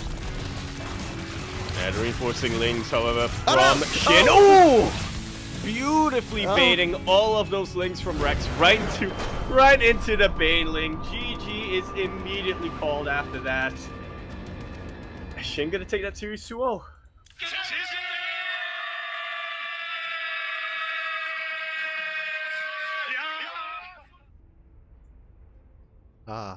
GG. Yeah, that's. I felt that. I felt the. Yeah, after that Baneling connection and the insta GG. Yeah, I can hear Rex shaking his head all the way from Taiwan. Yeah, that was a little bit rough. I feel like we've all been there. For sure. Feels bad, man. I mean, unfortunately, we were enthralled in our own conversation, and I mean, you pointed out there was a link flood on the way. Rex was droning behind it. He was trying to transition out of it, and he was also taking a third base. He was taking the forward third at the Rich Pressing Gas Geyser, but as we saw, you look away at the wrong moment, and the game can just end. I was about to say that I was about to be critical of Shin because he only had one Bailing on the way. Like, he had a Bailing nest, and there was a link flood. He was only making one Bailing. Like, the balls on Rex seeing a swarm of Lings and be like, mate, I got this. I only need one Bailing. I'll be fine. And I mean, it worked, but still. Yeah, it worked out. I mean, the way he utilized it as well, because after his initial queen went down, he actually moved the rest of his queens back. It looked like he was going to continue to body block with the queens, but then he moved them back. He didn't re-wall. He sent his Lings in that location to try to almost bait Rex to be like, yeah, I'm not re-walling. I'm not body blocking. I'm attacking with these Lings. You have a little bit of a better concave here, Rex. Come attack me. Come get into this whole flood of Lings, and then all of a sudden the Baneling connected. In fact, I think it would have actually hurt Shin if he built more than one Baneling. Because with only one Baneling, it's hard to tell that there are any Banelings on the map. Rex might not have seen it. It was covered. It was hidden amongst a crowd of Lings. Kirby. But I mean, hey, it worked. It did work out very nicely. GG, well played. A bit of a sudden end into the series, but congratulations to Shin as he does advance on into the semifinals. And we have our semifinals ready. !B in the chat. Let's switch on over and catch up on the bracket. Yeah, we were hoping that we would be able to get into this other quarterfinal match, but apparently it was even quicker than ours. Trap did take out Gumiho 2-1, and then moved on to take out Lancer 2-0 before our series concluded. And that was a less than 5-minute game number 2 that we witnessed in Rex versus Shin. So yeah, very nicely done here by Trap. It'll be facing Shin now in the semifinals. And in the meanwhile, we actually also have our other semifinals covered by Wardy, I believe. Classic taking out Rogue 2-0, and Byun taking out Ryung 2-0 as well. That is pretty impressive, if I do say so myself. Ryung, I love him. I always root for him. He is the TVT sniper, but I do feel like the one player who's been able to consistently beat him in the matchup is Byun. I mean, Oliveira and Clem have also traded maps consistently against Ryung, but it feels like Byun has been the one who has always beaten Ryung. I mean, Byun is a speedy boy, right? He's a very different kind of Terran player. Yeah. He does play this Mass Marine style instead of Tank Viking or Bio Tank. Like, he's very in your face. Which is exactly what Ryung, which is exactly what Ryung excels in, now that you mention it. So, I mean, yeah, with that, GG, well played. We do have... It's like that old saying goes, right? If your player is good if your opponent is good at one aspect, just don't give them the advantage. Mhm. If your player has the advantage in that area, don't go there. That's what they say. That is what they say. But here we go. We have the upper semifinals, as you mentioned. And if you're in the chat, predictions will be open. Place your bets on who you think will claim the series. As a reminder, the winner of this series advances on to the grand finals to face up against the winner of Byun and Classic. Indeed, they shall. We're already in the semis. We're getting ready for grand finals, and it has been less than 2 hours. These past couple of ESL Asians have been quick, but regardless, we're here on El Kione, where we're here in the top right-hand corner of the map, starting all the way in the top right. We have our red Zerg player coming down from the land of Korea. He's, of course, going to be representing the Gaming Gladiators, GG, proving himself very, very strong in the ZVZ matchup, as well as in the ZVT matchup. But now, he's got a ZVP on his hands. I'll see if he can continue. Up. It is Shin going for gold. And spawning in the bottom left-hand corner, we have the South Korean Protoss player, the Blue Protoss representing Gen G Esports. It is a Trap.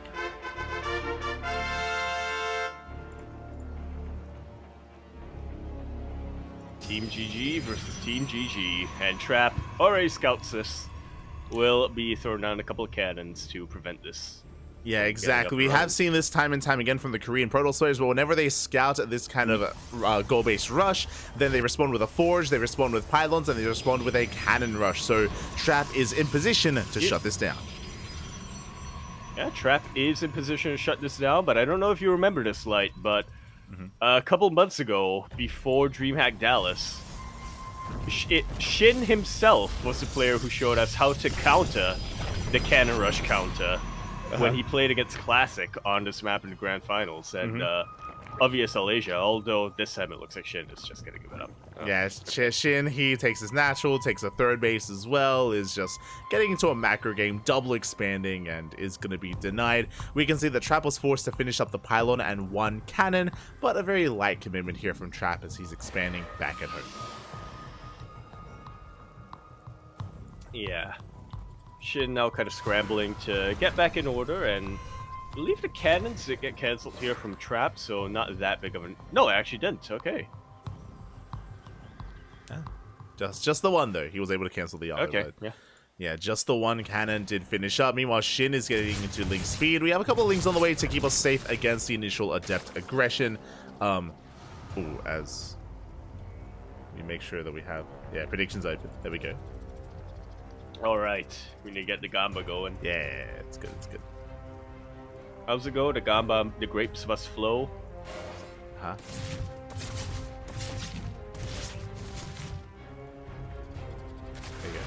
There you go. As that I'm saying, confirmation. Yeah, that is the thing. There you go. As actually Trap going for his tech of choice, not going for a Stargate. Yeah, in fact, that is going to be a bit of an earlier Twilight Council. Which I suppose does make sense if you're going to be committed into... If you're going to be committing to Adepts like this. But we'll see if we do end up getting... Yeah, as we do see... Pardon me, if we do end up getting Glaives, or if it's going to be Blink instead.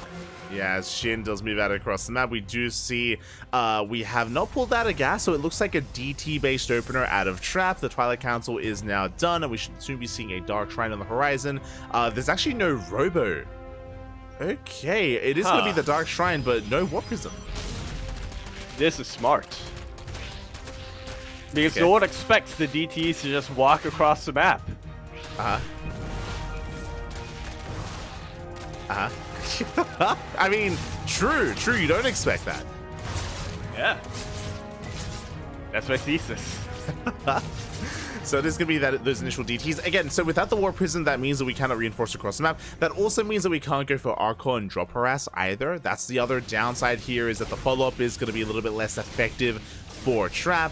Shin, meanwhile, the scout is going to be denied. The Overlord won't quite get into the main base. Shin is still a little bit in the dark, but no, at least they flood in! Yeah, they do, and they are able to get right into that main base, right behind the middle line, and will confirm the Dark Shrine. Or will they? They've been caught by the probes. Okay, now they will. Yeah, there you go. Yep, we'll confirm the Dark Shrine. Yeah, Dark Shrine is spotted. We're going to get 4 probe kills here in the main base. Likewise, the Sip on in as well, and we're going to get a 5th probe kill. Meanwhile, fun fact, I don't know if this is like how it all started, but fun fact, a couple of months ago, at the start of the year, Australia was competing in, I think it was the KSL, and he was playing against Dark, and he asked us like what builds to do, and we were loading into Alcyone, and I remember telling him that if Dark goes for the gold base, if he rushes into the gold on Alcyone, we've seen Hero Cannon Rush to punish it. And Classic's like, Australia's like, oh, okay, I'll try that. So then said Australia blindly opened up Forge, and Dark didn't take the gold, and Dark just went for an all-in, and Australia was woefully underprepared, and I had to apologize to it because I felt like we made him lose. but Look, you said if he goes yeah. for the gold. You're not wrong. You didn't just tell him to go. You didn't just tell him to cannon rush blindly. You just went for it. Translation, yeah. I did apologize to Australia. When's this coming up? But yeah, Hero started it, if I recall correctly. So, just fun fact. All right, well, yeah, I feel like that's a core memory unlock coming for. I feel like that's something that's been weighing on you quite a while. Like you had to bring it up now. I bring it up all the time. Just to get it up, yeah. Or just to get it off your chest, you know. But yeah, we are going to be seeing the transition now from Trap. He wasn't quite able to go for his DT harass. He did make one, and he sent it across the map to try to see if he could get anything done with it. And yeah, the answer is no. Not when your opponent scouts it early.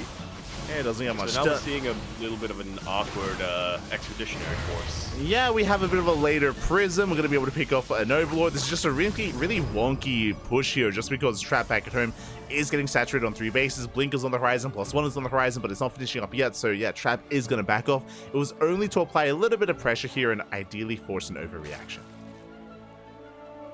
Yeah, which so far we're getting a lot of roaches, which isn't really an overreaction. It can be an overreaction if Shin doesn't utilize them, but we're on Alcyone, we're building a lot of them, we should be seeing them, but I say that, 7 mutas on the way. Yeah, interesting. I mean, Shin, he was able to get away with the Spire. We have 7 mutas in production. Baliness all the way as well. And Shin is going to be committing here into those mutas. Again, 7 mutas, more than enough to one-shot probes, and Trap is in the dark. Oh, no, he saw. He's checking. Yeah, double checking, gonna be double confirming this Spire. He knows it's up and running, but I'm not sure if he was able to count or get eyes on the number of Mutalists that Shin is producing right now. Trap, I mean, the issue with Trap right now is that he didn't open up with a Stargate, right? So he doesn't have any Phoenix production on the way. He will be able to have access to Archons. He still has his Dark Shrine, but they are a very expensive way of getting into Archons. He's going to need to cut corners somewhere if he wants to really tech up into them soon. Yeah, exactly. As I mean, the mutas, they just haven't really done much at all here. They try to dip in, but we have plenty in position. We have the Stalkers, we have cannons as well at the natural base, and Trap, he's able to fortify himself and build up towards Archons and Storm. But Shin has map control. That is something that the mutas have gained him, is the fact that Trap is stuck on 3 bases. Yeah, map control is absolutely in Shin's favor right now, and it's going to take a while for Trap to continue building up before he can really go across the map. He still needs his upgrades, he still needs charge and everything. Probably a Robo Bay as well, but he's at least getting Storm, so he's not just completely reliant on Tier 2 tech. Yeah, as we do see Shin rotating around, going to be backing up from here. Likewise, we do have Bailings massing up. Shin is maxing out on 75 workers. That is just over or just around a 4-base saturation for Shin. And we'll see if Trap can hold on against this. Storm is not done. It's only halfway done at this point. That it is not, but we do have 3 sentries. Most of them are on max energy. Force fields do get thrown down, forces a couple of biles. The Archons were kept alive, or one of them at least was kept alive. Yeah, as Elite Manic crashes on board, it crashes through the sentries. They're getting into the mineral end as well. We have some Archons dropping in, but the probes are going to go down. Massive connections. We get the Archons as well, and it looks like we barely have anything left over. We have Stalkers, we have Immortals, but Lings will just crash on in and will collapse on top of this army. Storm? The Temple Archive somehow got depowered. It was the Mutas! The Mutas depowered it in the middle of that. Oh my god. Yeah, Wait, the Mutas came in and contamination. That was a contamination of the Mutas. Yeah, my mistake. Storm. If Storm was done during that fight, and Storm should have been done during that fight if not for that contamination. If it was done, then maybe we would have seen a different story. Yeah, there you go. I did notice as well, yeah, the Storm was just trapped in stasis, essentially not being able to progress. Meanwhile, Shin, he's backing up and he's rebuilding Remax. He's getting ready for the second wave. He already crippled the economy. He already crashed in with the first push. Now we're getting ready for the second. Indeed, we are just regrouping a little bit. Oh, gotta be real careful here, as Trap doesn't want this Warp Prison to fall to the Mutalists.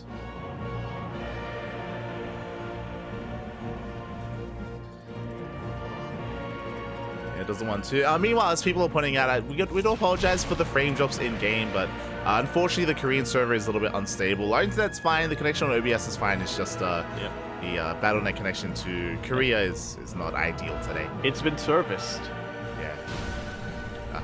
The internet. How'd that go? Anyway. I'll go well. Ah, okay.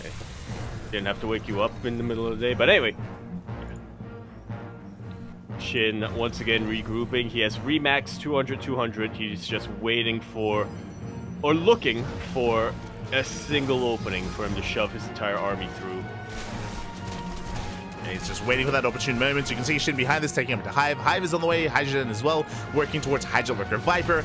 The main army for Trap isn't looking too bad here, as the armies do actually pass by each other, and Shin could just try to go straight for the third. Oh, but let's pull back. As he notices the Protoss army moving across the map. Trap does have storms. He's got a lot of storms, but those High Templar are looking a little bit vulnerable. One good mainland connection is all it's going to take to completely wipe this out. Yeah, as we do see Shin spreading out his army, going to try and collapse in. Alas, the storms are not looking too bad. Zoning the army away. Massive storm in the mineral line. Yeah, going to be catching a lot of drones in addition to a lot of roaches as well. Bailing's coming in from the back, but it's a little bit too late here for Shin, as obviously the High Templar are now being morphed to Archons, but it looks like we just have so much Zerg that we're going to be able to clean this up anyway and defend anyway. Yeah, it's so close, but with the reinforcements, 22 roaches, they're just now popping out, and with the reinforcements, Shin, he will hold on and will shut down the main army, and Trap was all in. Trap was completely all in. He was so committed, doesn't really have much at home to work with. Fourth base is getting up and running, but he lost everything in that push. Yeah, literally everything. Was able to take out 13 drones, which is not bad, if not for the fact that now Trap just doesn't have an army left. Exactly, those all of his high-tech units, the Immortals, the Archons, the High Templar as well. On top of that, even though Shin lost a lot of workers here at the base, the gold. He's got the gold up and running. The DT is going to be able to slip on in and try to get some worker damage, but this gold base is going to make up for the dead workers. Like so. Body blocking on the Spore, but I think we had an Overseer anyway, so yeah, DT going to get taken out. DT is taken out, so now Shin can do it again. He can max out and get ready for wave number 3, this time with Lurkers. As the Lurker Den is on the way, we have another DT waddling into the mineral line, getting some more damage. These DTs have been quite annoying. Yeah, and then more drones go down. I mean, Shin still has a very healthy economy, but this can start to stack up, especially if Shin decides to neglect his drone count in favor of a larger army, but he isn't right now, so. Yeah, he's redroning, he's resaturating. Meanwhile, the lurker upgrades are on the way. Meanwhile, the Ling Roach Ravager moving out across the map, and we can see that Shin is looking for another expansion, looking for the 4th base. Will find it, and he's rocking up with his Veilings. And try to crash into this mineral line. Quick evacuation coming out here from Trap. So no probes go down, but a couple of shield batteries. 1 shield battery, as a matter of fact. And a pylon. Yeah, not bad. Meanwhile, another Bailing run by being set up on the right-hand side. I believe that was spotted by Trap, so he's somewhat aware and does morph in an Archon, does morph in Zealot, so he should be ready for this. These Bailings shouldn't get much done as yet. There's also a great job of just tanking and buying time. For now. No, the Archon is a move command! Yeah, Archon was not quite in position to deal with that, or was in position to deal with that, but not really dealing with that. Asleep at the wheel. 12 more probes go down, and if Trap wasn't all in before, he absolutely is now. Yeah, we do get a nice storm on the Roach Army. A base is going to be going down, so we do pick off a hatchery, but this hatchery didn't really mean too much. Again, Shin is already on 5 bases with a gold, and now we have the Lunkers. Yeah, and that's typically, in my experience, the final nail in the coffin, but we'll see. Trap, he is getting a Stargate. You're like, oh, I've seen this before, Papi. The Lunkers. Oh, no. It's over. There's a lurker in Heroes, now that I think about it. True. There are Hydras. There are. Yeah. Zagara makes them. Should they be a lurker hero? Look, we have Sergeant Hammer, so we have a siege tank hero. True. True. There should be a lurker hero. Yeah, it should be a Lunker. Yeah. Scuttle around. Siege up. Yeah.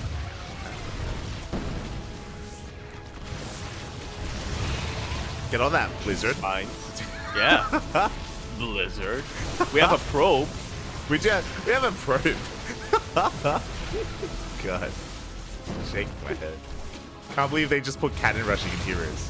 As the army's pushing on forward, the base is going to fall down. The lurkers are slowly gaining ground as well. And again, Trap, he lost so much in the earlier pushes, in the earlier attack. He's going to attempt to surround, but just has so little to work with. He's just going for a counterattack. Oh. Yeah, trying to opt for a base race, I think, is his best option, but he's just down so much army supply. The vials are starting to land. The lurkers are starting to lurk. The Hydras are starting to hydrate. And Protoss, it's dying. The lurkers, they're lurking. Oh no. They're doing what they do best. They lurk.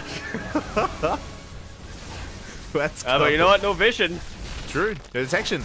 I don't know if you noticed, Shin did bile his own Overseer earlier. Did he now? I didn't notice that. That's, yeah, that's funny. As I do see Trap going for a big counterattack, but again, he's just down in supply, down in units. We have very little to work with. GG gets called, and Shin will take game number 1.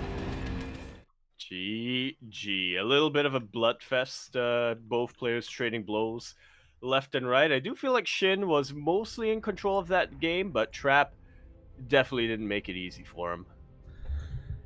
Yeah, did not make it easy there, as, I mean, Shin was able, I mean, the mutas were not ideal. If you remember, they got scouted, and they were able to, they didn't really get much economic damage, but as we saw, the power of the muta there was just containing the Protoss player, keeping them pinned on 3 bases, and it allowed Shin to snowball out of control from there to gain map control, to max out, and just be hyper-aggressive with his Ling Bane Roach Ravager army. Also, the contamination, that was a big move as well. Yep. Yeah, that really felt like when the first domino started to fall, right? Or, I guess, not necessarily the first domino, but that was really the first major loss.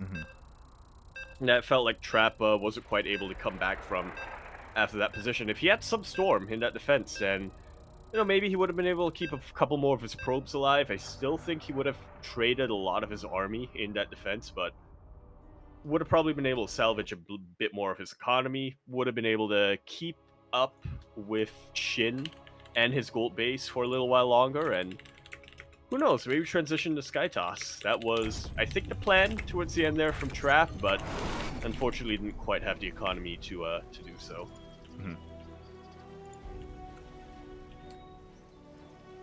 But regardless, we're going to be continuing our series, our best of 3 semifinals now on Dynasty. The first time we're seeing this map tonight so far, actually.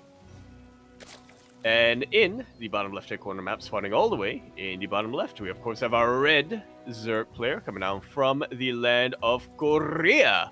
He's of course going to be representing his team, the Gaming Gladiators, going for the gold, the safe gold as well. He is Shin. And spawning in the top right-hand corner, we have the South Korean Protoss player, the blue Protoss representing Gen G Esports. Down in the series, can he bounce back? Can he punish the gold base as he was able to previously? It is a trap.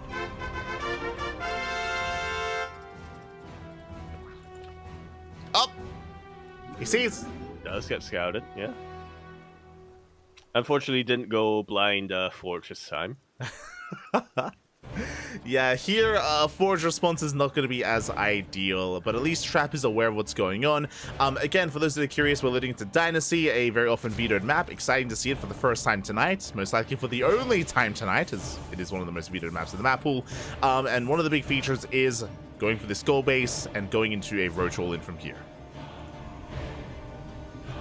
Yeah, very commonplace.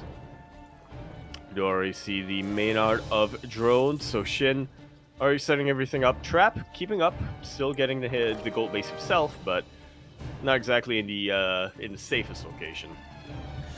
Yeah, exactly. As Trap, I mean, just going for the standard goal base back at home on his side of the wall, of course, and Shin, I'm curious what kind of all-in is going to go for. Something that I was really excited to see is that Raynor, he did bring out a new build during EWC.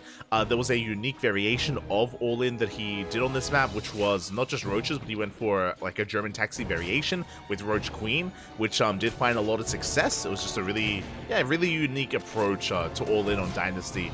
And I'm curious if Shin was watching, I'm curious if Shin was maybe inspired, or we'll just go for Roaches. Yeah, we'll keep our eyes peeled for that. Trap this time going to be opening up very different from how he opened up on Alcyone. He's going for the Stargate. Yeah, it is going to be the Stargate opener. Meanwhile, Lings will slip in. The one Adept unable to keep up with the two Lings, and we do manage to get a full scout of the main base. A very nice start here by Shin, fully aware of what's going on. Yep, and this gives him plenty of time to prepare back home. Yeah, he's going to be getting into his Queen production. He's going to be, of course, saturating this restricting gas geyser as well. And we'll keep an eye on Shin. We'll keep an eye on that eventual Roach timing. We'll see if we go into a lair alongside it. And the goal of these Roaches as well, and why they're so common on this map, is to try to punish this mining base, try to punish the economy, and kind of disrupt the mining here of Trap. Yeah. Just a couple of biles here and there, a couple of Roaches here, there, and here.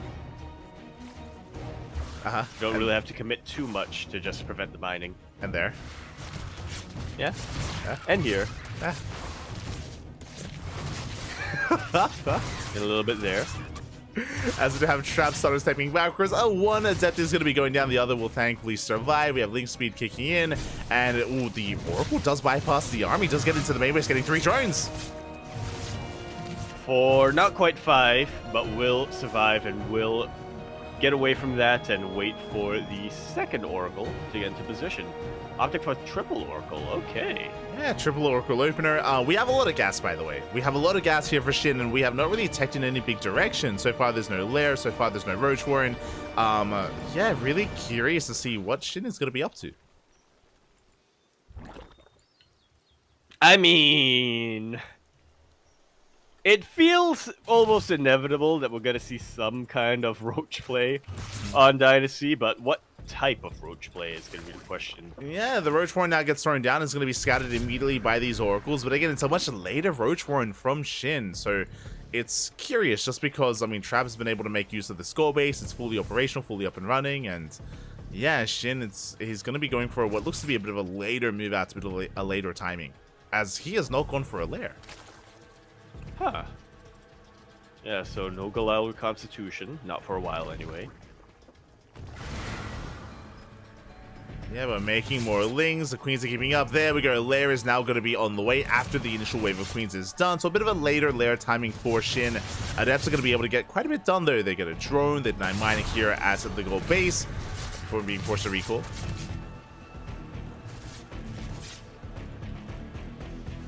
Cowards should have tried to should have escaped the old-fashioned way. Should have hoofed it. Yes, we get, oh my god, 7-8 drone kills at the third. Very nice control coming out from Trap. Doesn't lose a single Oracle in that, by the way. Yeah, the Oracles, they all managed to escape. We're amassing more lings here outside of the bases. The drones are still amassing for Shin. Shin, yeah, he's just saturating up to 3-base saturation here. He does have the Roach Warren, he does have the lair finishing up, but he's not really making use of it. Yeah, I'm surprised, honestly. So it's not going to be any Bailings or anything like that. What's the gas count looking like? Decent, which is why we have Hydras on the way. Lunkers again? Yeah, so this is where now I'm really concerned for Shin. We spoke earlier about how, like, usually you want to be hyper-aggressive on this map and try to punch the Protoss, and hey, we're able to catch some of these Stalkers. Blink is not yet done. Not a bad catch here by Shin, but Trap, his economy is superior. His economy has been greater, has been better this entire time, is now moving out across the map, catching these Overlords, and Shin is trying to play towards a later game, and we'll see if he can actually get there in time, as Trap is here to punish him. Blink is now done. Yeah. These Lings are going to have a little bit of a tougher time dealing with that. 10 Hydras on the way, though, with Groove Spine, so if Shin can keep his army together and in position, then he should be able to chase us back. Yeah, the Queens are going to be able to hold their own. Clutch Transfuse will keep each other alive. One Queen finally goes down, but the Hydras have arrived. Shin just trying to buy time for his Hydra production, but the Stalkers have made it. They likewise are gaining ground. More Lings are falling, more Queens are falling as well. Trap is taking a fourth behind. This is not a three-way stall-in out of Trap, but he's trading nicely here with these Stalkers so far. Eventually, though, he's going to be forced back. Yeah, or at least that's what should be happening.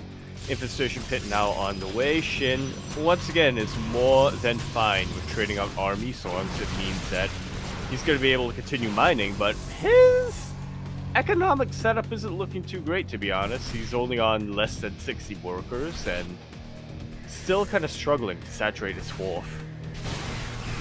Has been struggling here, as we do see Shin slowly pushing forward, catching a Zealot, catching an Adept, getting on top of those, like, he's trying to get on top of those Stalkers, unable to though.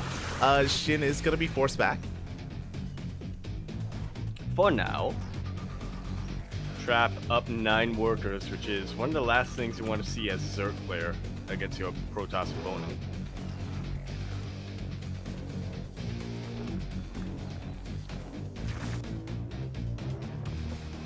Is going to be having a hard time. Shin trying to keep up as well. We do have the Lurker Den on the way. Likewise, more Hydras massing up as well. Trap just poking in. He's still taking up even further behind this, but has to be very careful not to be caught out.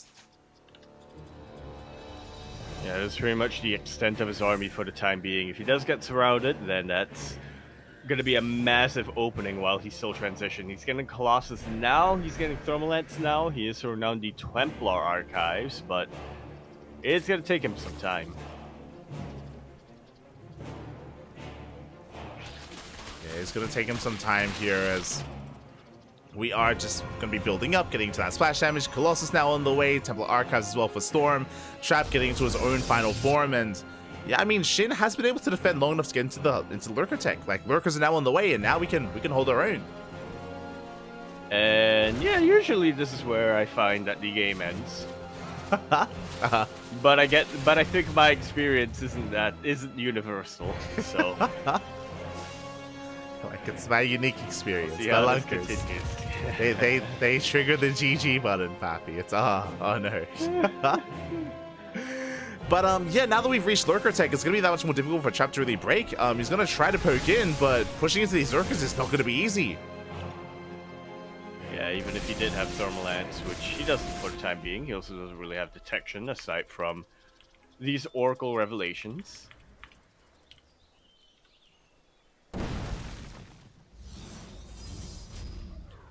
Yeah, as we're going to be able to hold on. Likewise, Trap rotating towards the left-hand side, but the Lurkers are going to be able to keep up. And they're going to be able to get in position just in time to force back trap. Like so. Shin finally with these lurkers has been able to break free, has been able to get a 5th base behind all of it, and drone up to almost 80. Yeah, exactly. A bit of a zealot run by, gonna be caught out by Lings.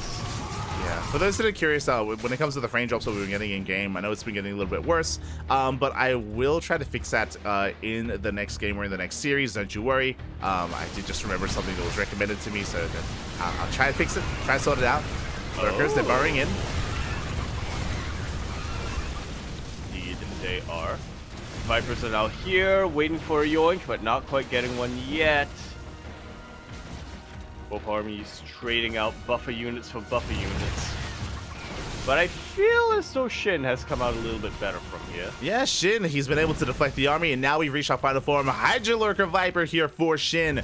With this, we can look to abduct and yoink these hijack units. I'm talking about the Colossus, talking about the Immortals, and I was waiting for Trap to embrace this and support with the Storm and High Templar, but we have none. Without High Templar, we have no feedbacks, and the Vipers, they can reign free. They absolutely can, and we saw how useful they are in some of our previous series, Blinding Clouds especially, but in ZVP, yoinks even more so, like so. Yeah, we yoink in the Colossus. The Lurkers are a little bit exposed, though. The Lurkers are going to be going down as the army does get on top, and Trap, he's pushing through. He's snowballing out of control, gets on top of the Lurkers, and is breaking through the main army. Yeah, not quite able to take out the Colossus immediately. And as a result, he is paying the price. The Soul Train is knocking on his door, and it doesn't look like there's much that Shin can do about it. GG is called, and Trap gonna be tying us up 1-1 in this best of 3 semifinals. GG, well played. A bit of a bit of an interesting game state there between our players. Again, it was just a really awkward game to go over. As I will try to set things up. But a really awkward game to go over, just because we saw that Shin was like opened up aggressively, but was a little bit more defensive and passive, and slowly got into his own Hydra Lurker Viper tech, and unfortunately wasn't really able to slow Trap down. And yeah, we saw there, even though we got into that ideal unit composition, Trap was able to just push in anyway. There just wasn't enough support or buffer to protect the Lurkers. There really wasn't. That was a lot more passive than I remember from Shin. Or that I normally expect Shin to play, and you know, maybe it could have worked out for him if one or two fights went a different way. Like you said, he just didn't really have much of a buffer for his lurkers, even though the blinding clouds and the yoinks were good. He didn't really have enough of a follow-up after that. So if that went a different way, maybe we could have seen a victory. If that went if a couple of other things went differently, then yeah, maybe, but alas, 'twas not to be. Speaking of what is to be, we actually have confirmation. The lower semis have concluded. Looks like Bjorn has taken out Classic 2-1, and so he will be waiting in the grand finals for either Shin or Trap. Here we go. And meanwhile, we're getting into the ace match here. Again, I do apologize for us being a little bit distracted in that last game, but now we can embrace the ace match here, and hopefully those frame drops or the connection to Battle.net has stabilized here. Fingers crossed as we are jumping on in. Indeed, we are going to be loading into Site Delta to conclude our best of 3 semifinals, where we're here in the top left-hand corner map, spawning all the way in the top left. We of course have our red Zerg player coming out from the land of Korea. He is of course going to be representing the Gaiman Gladiators. We have Shin Romulan. And spawning in the bottom right-hand corner, we have the South Korean Protoss player, the blue Protoss representing Genji Esports. It is Trap. Ooh, and this is much smoother here. You do love to see it. So again, I apologize for the frames dropping earlier. Again, it was just the connection to BNet. For those that are curious as to the fix, maybe if you're experiencing yourself, I am using a VPN. I'm now using a VPN to try to connect straight to Korea, and clearly it's working much better here. It's beautiful. I don't know what VPNs you guys have been using, because in my experience, that usually doubles my ping. Using Mudfish. Huh. Yeah, Mudfish is a bit of a more unique VPN. Mudfish it specifically like reroutes your nodes, so it just takes a direct path. It's used for gaming. A lot of the pro players use it. A lot of pro players usually use it. So yeah, we're gonna be able to settle in, and again, thankfully everything is smooth here. So I don't apologize for the quality of the stream for the majority of the cast, but now we're gonna be settling in quite nicely here. Now, if you notice, this was a bit of a more defensive opener out of Shin. Shin did go for a 15 hatch build, 15-15, so a bit of a later gas geyser here, but at least the hatchery does not get blocked.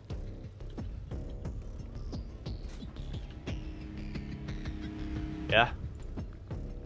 Maybe we'll get everything up and running in roughly the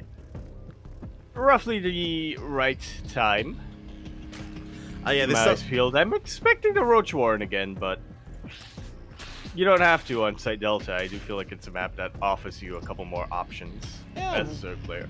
We shall see, as Shin did go for, because of the 15-15, link speed is later. Link speed is going to be delayed. Because link speed is delayed, as you were alluding to, Yako, that is why often Zurich players do go straight for the Roach Warren instead, just because, you know, it's not worth investing into link speed. So we'll see if Shin does do that. As for now, we're going to be settling in, and we'll keep an eye on where that gas is being spent. Yeah. Stargate coming out from Trap. Nice and reliable. Hasn't failed him yet. Unlike the Twilight Council opening. Yep, there it is. There's that Stargate in the main base. With that, should be working towards Oracles. We saw how much damage Trap was able to do last game. But again, last game was just a really odd one. Like, again, it was just a really... Like, I felt very uneasy throughout the entirety of that previous game.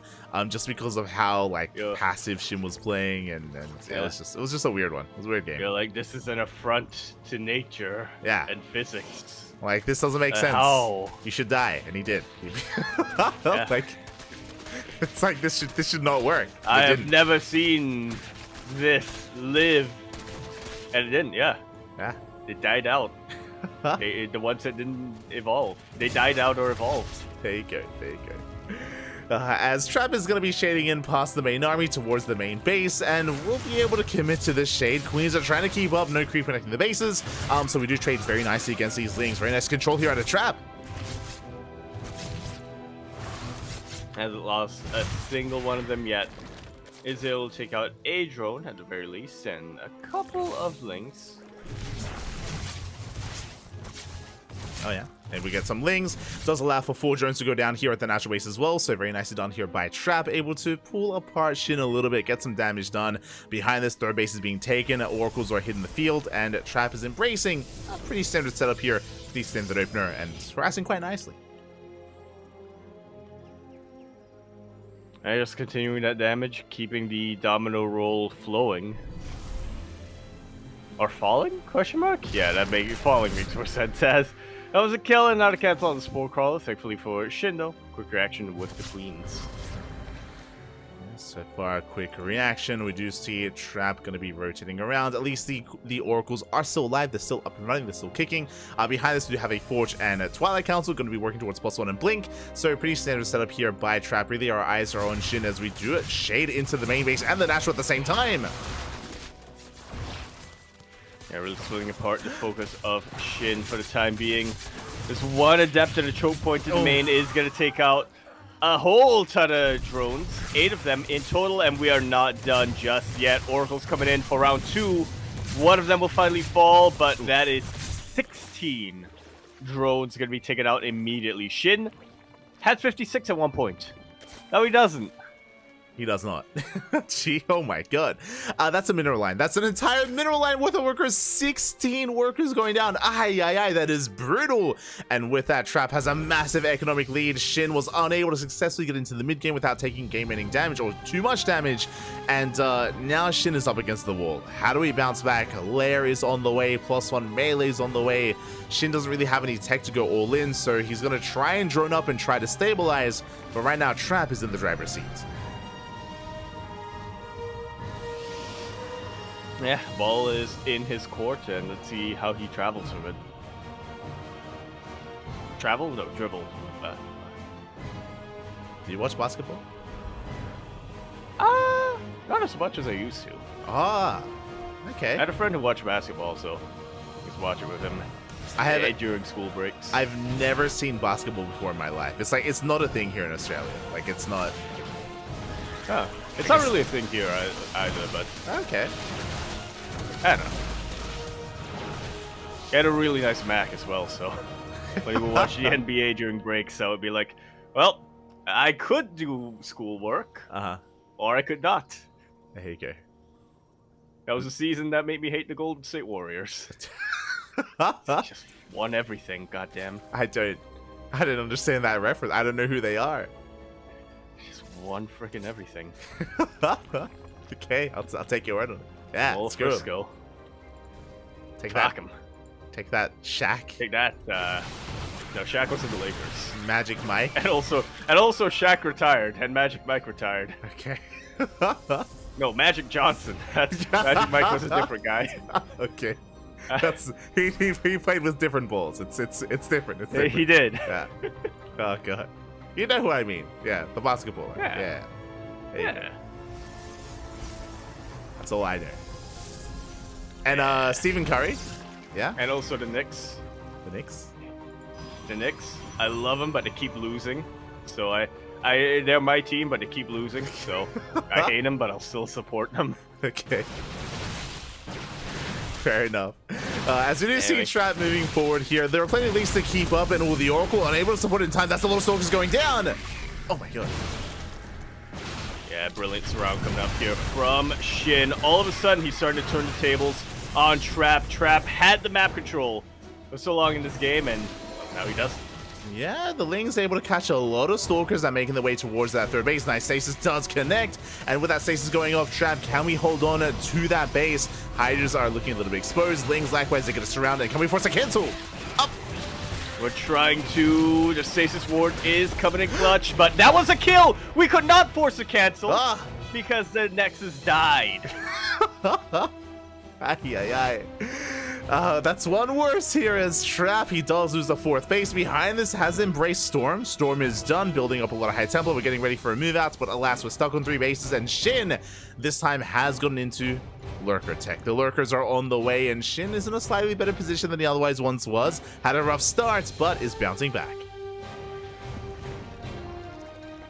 Yes, slowly but surely he droned up beautifully. He's now on 80 workers, which is way more than is necessary. This time it was a cancel, at the very least here for Trap, but yeah, unfortunately that being canceled at this point is still going to hurt him a ton because he's been on 3 bases for quite some time, hasn't he?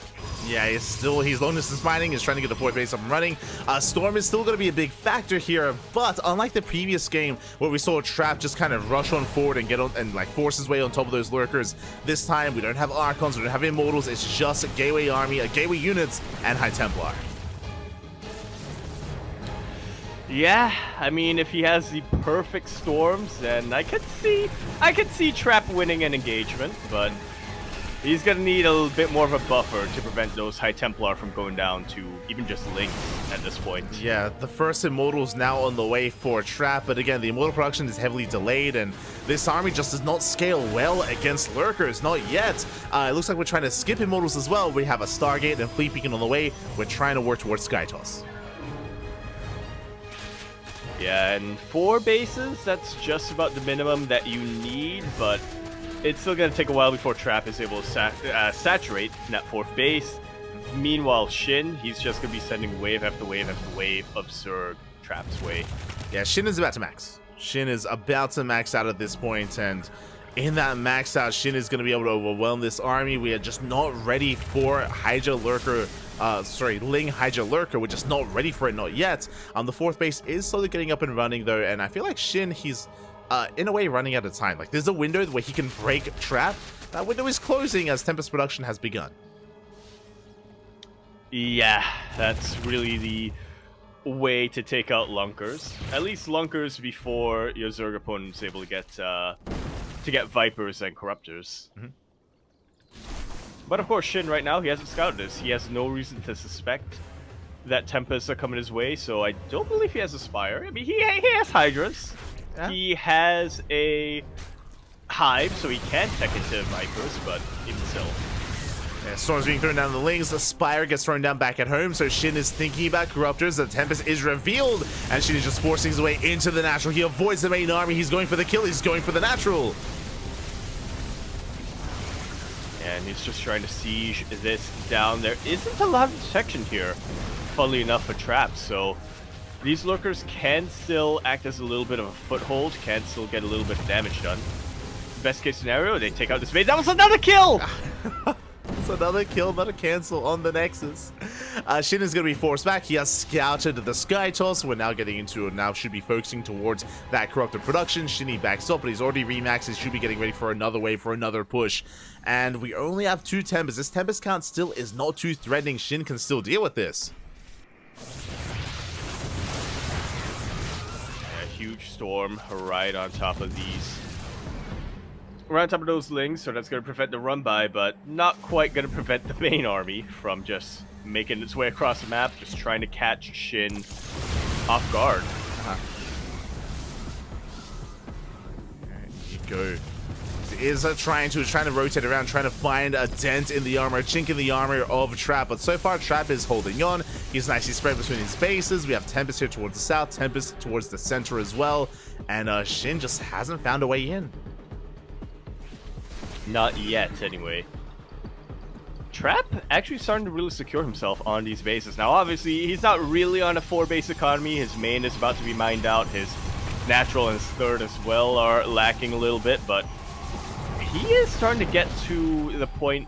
He is starting to get to the minimum income that he needs to really secure a Sky Toss army. Yeah, exactly. I mean, with those 8 Corruptors, that should be enough, especially considering that there's no carrier. Like, really, this isn't a Skytos army. It's like Sky Light. It's like we have Skytos units to support the ground army instead, with only a couple of Tempest. Oh, yeah. It's like a parade that has blimps in it, you know? It's not quite like a full-on air squadron thingy. Are there parades in Singapore? There's one parade every year during Independence Day. Oh, okay. There you go.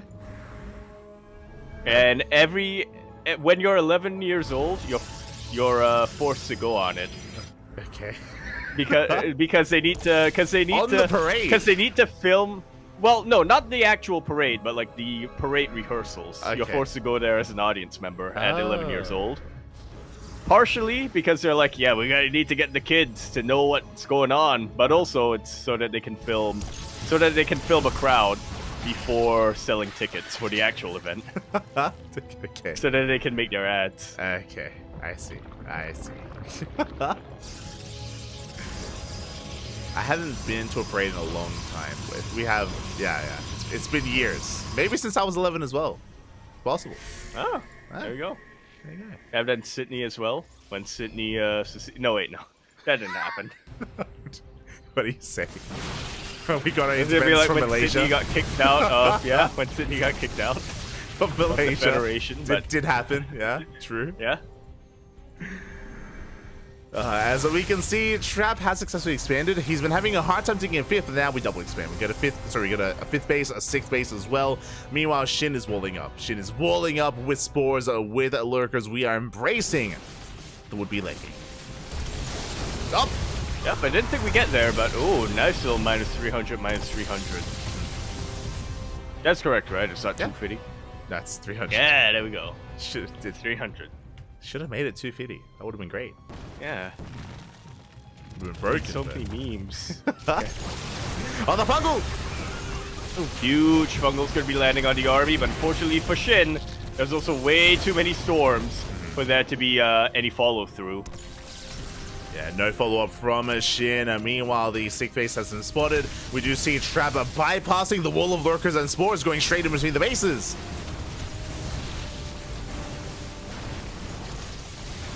Yeah, Trap just going through mid. The main army of Shin not at all in position to deal with this. Huge storm's gonna be connecting on most of those Hydras. Yeah, lurkers are now repositioning. They've realized that they were just out. They were nowhere near the main fight. The storms are brutal. Infestors are going down, and Shin, he's struggling to deal with this army. The base is gonna fall, and then Trap can just rotate, go straight for the natural, and then into the main. Yeah, and there's just no easy way for Shin to engage on top of this. The Tempests are in the dead air, and the Corruptors, they're just not able to get in position. They're afraid of storms.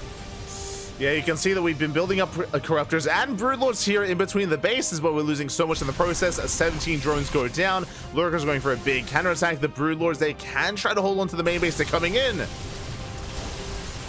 we'll see what they can get done. We're trying to force out a couple of storms here. Up from Trap. They are pretty huge, but not that huge. Oh, the nice Tempest. Fungal gonna be landing on top of the main army. The Tempests are starting to fall. It looks like the Broodlords were not quite able to take out all these High Templar, but they are able to chase away the remnants of the ground army. Yeah, without the Sky Tulls, the Broodlords reign supreme. They shut down the main force. At the same time, DT counterattack does get in, and we need some ground army. Thankfully, Lurkers do get in position, and it looks like the Immortals are being chased down. Can Shin look down this army? Up, he's trying. Gonna try. He doesn't have anything on the flank to really lock them down. The Infestors aren't quite here. But we are taking out a couple of key high-tech units in the retreat. Immortal went down. High Templar went down. Yeah, we're catching a couple of Immortals. We're catching a couple of High Templar. Yeah, the Immortals, they do get flanked. At the same time, Tempests are coming in, but we have plenty of Corruptors. There are plenty of Corruptors. We have a battery overcharge, but I don't think that's quite going to be enough. But we're going to try to get something done, but it's not going to be enough as well. That's a problem with Skytoss, right? It's very strong, but once it goes down, it takes forever to rebuild. Oh my god, we target down 3, 4 Broodlords. The Blink Stalker transition is popping off. He's getting every single one. Yeah? What Who needs left? a mothership? Who needs Tempest? Who needs Void Rays? Well, you just have a whole ton of Blink Stalkers. Yeah, when you have ground toss, Bobby. Meanwhile, Zelte busts into the main. They're going for the Greater Spire. They deny any more Broodlords.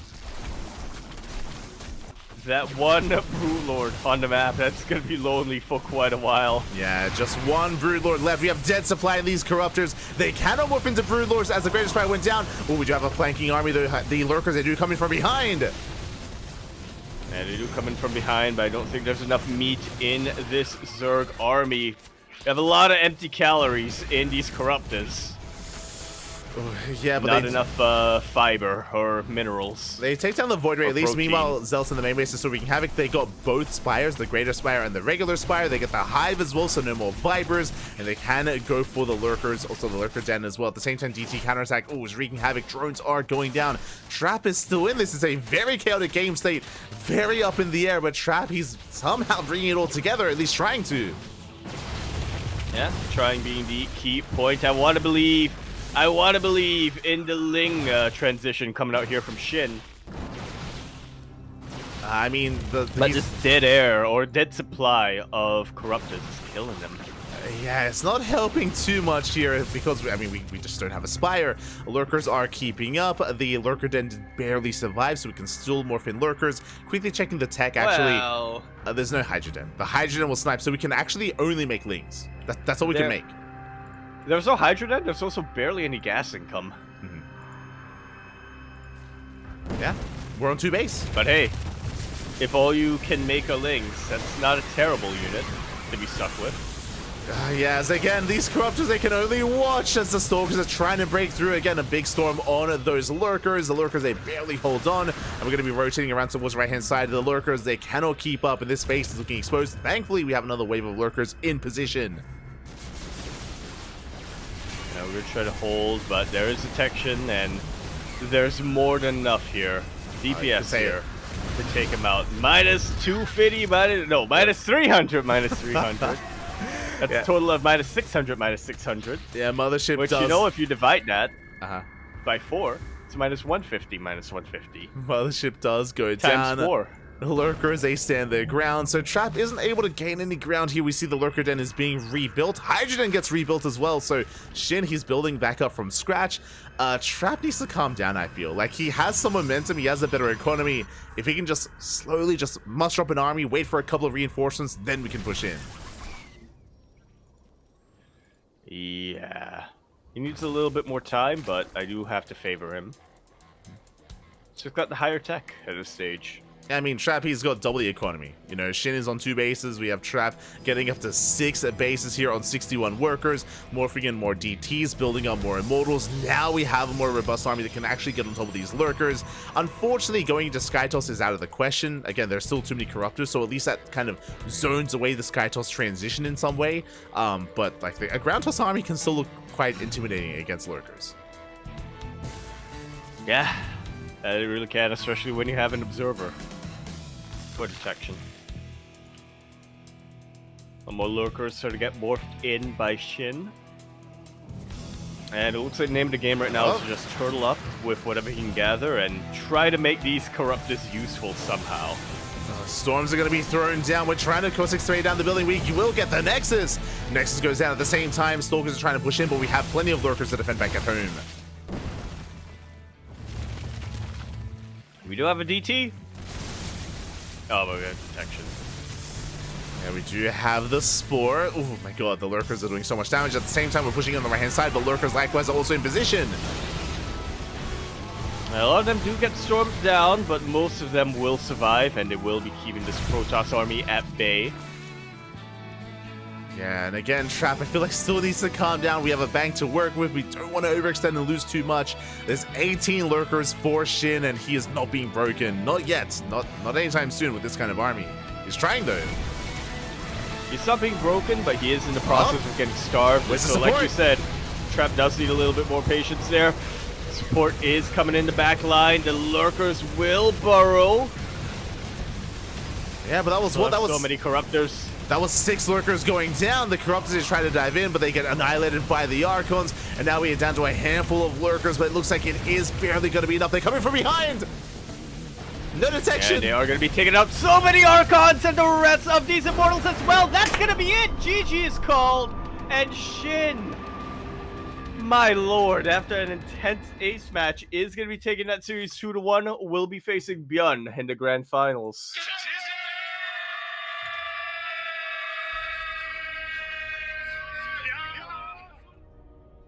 GG, 100%. I thought Trap had it right towards the end there. I was going to point out that, yeah, Shin is ahead in the army supply, but look at how many Corruptors aren't being useful right now. But, oh man, Shin, he just recognized that, hey, I still have a handful of Lurkers. This is the only army you have left on the map. If I can get a good flank, if I can get some really good volleys on top of your Archons, on top of your Immortals, that's going to be game.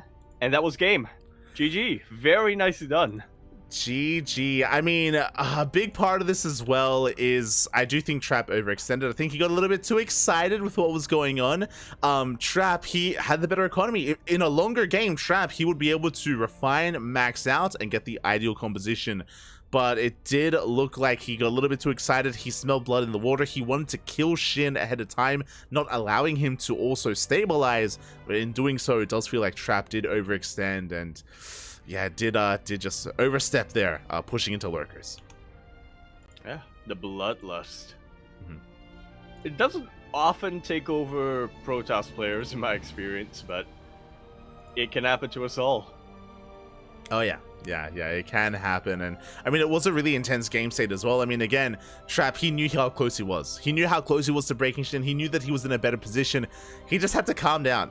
He just had to calm things down and stop pushing into the Lurkers, Papi. I mean, that's what Shin wants. He wants you to push into the line of Lurkers. And I mean, that was just a beautiful finale there for Shin as well, coming in from behind, getting the full surround, especially when there was 0 detection. With that, GG, well played. Shin will advance on to the grand finals, and we already have our finalists ready and waiting. Indeed, we do. We have a finalist who was waiting for quite some time. Byun is now on the other side of this. Our players are conducting their vetoes, and they're getting ready. It looks like they are arguing a little bit. Yeah, you go. Oh, well, I say arguing. Yeah, I see a lot of backwards Fs. Yeah, you say Byun, of course, he's in the finals, and you gloss over it a little bit, but Byun, he did take down a Classic, I believe, in the semis. Yeah.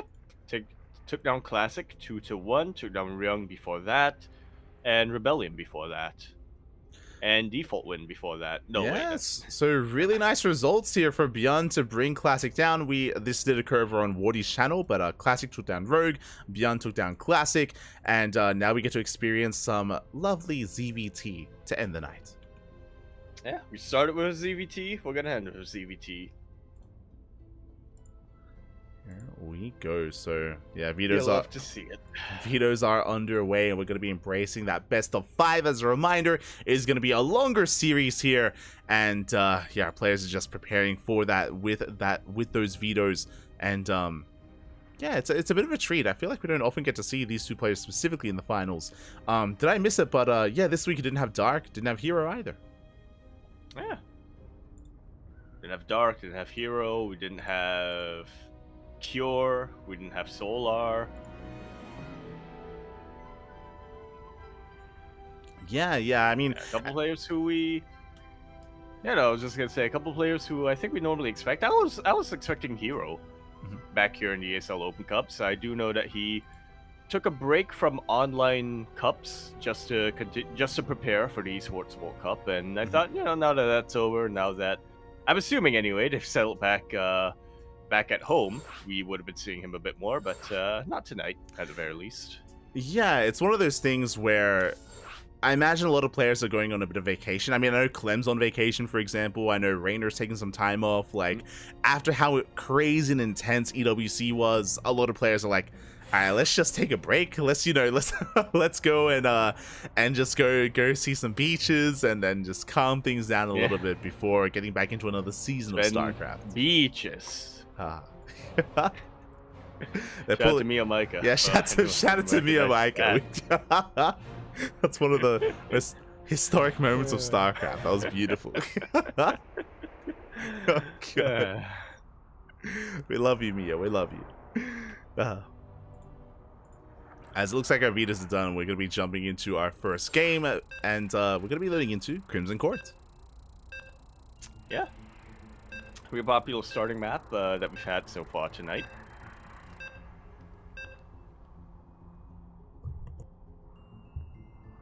And we're not holding anything back. Shin needs no break to break you. Yeah, I'm a little bit surprised. I'm not gonna lie. I'm a little bit shocked that Shin, he was so eager to just jump into vetoes. I'm like, mate, did you not see the game that you just had? He's like, yeah. Like, let's go again. He's like, look, I don't have to worry about lunkers this time. I'm excited. Yeah, but speaking of excited, we're here in our grand finals now on Crimson Court. We're over here in the bottom left-hand corner of the map, swatting all the way in the bottom left. We of course have our red Terra player coming out from the land of Korea. He of course is going to be repping his team Shopify Rebellion. He is Beyond.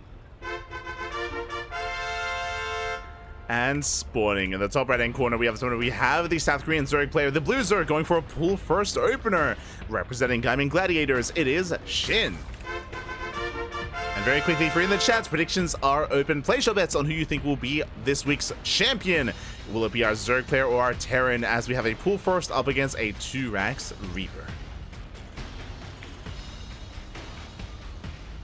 Which is really what we've come to expect from Bjorn, at least on Crimson Court.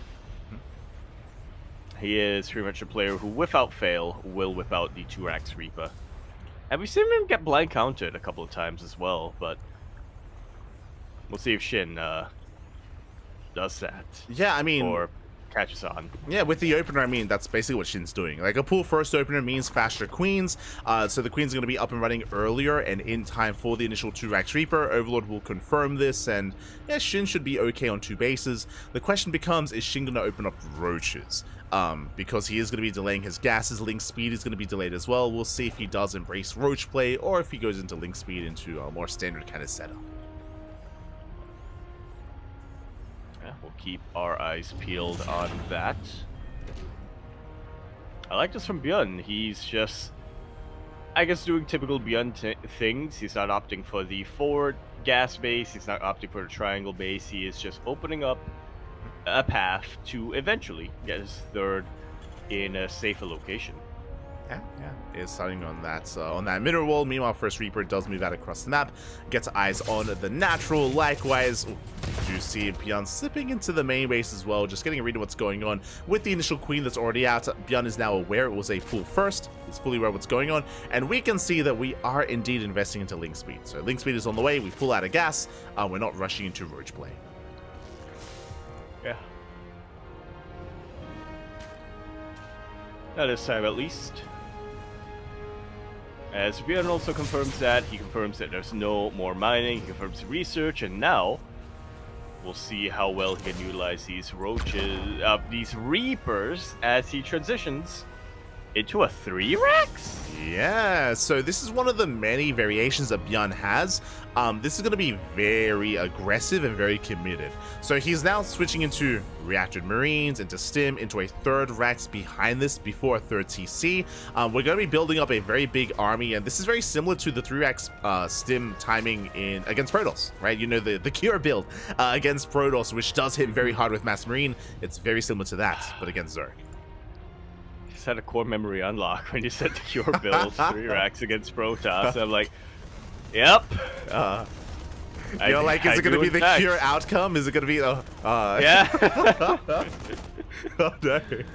Well, it's not a TVP, so maybe not. Yeah, so essentially this hits like a truck, especially because we're delaying the 3rd, right? This is a big delay on the 3rd base. You can see we have a factory before the 3rd as well, most likely into a starport before the 3rd base, so very committed on 2 bases. I wouldn't say all in, but committed here for Bjorn. Meanwhile, Shin is going into roaches. This is a very safe way to play. Roaches don't scale amazingly, but early on against a lower amount of units, then, you know, we can make use of Ling Queen Roach quite effectively here against the stim timing of Bjorn. Yeah. It's, what's it called? The Roach Curve? I don't know if that's what it's called, but I get you. Point where it's effective, yeah. Not to be confused with the Queen's Curves, but... Oh, they're always effective. Oh no, it's the Infestus Curves. Okay. I don't remember how that quote goes. Okay. As the army a probe with your infestor. Yeah, the army spotted stim is done. The queens are going down. The roaches are not ready.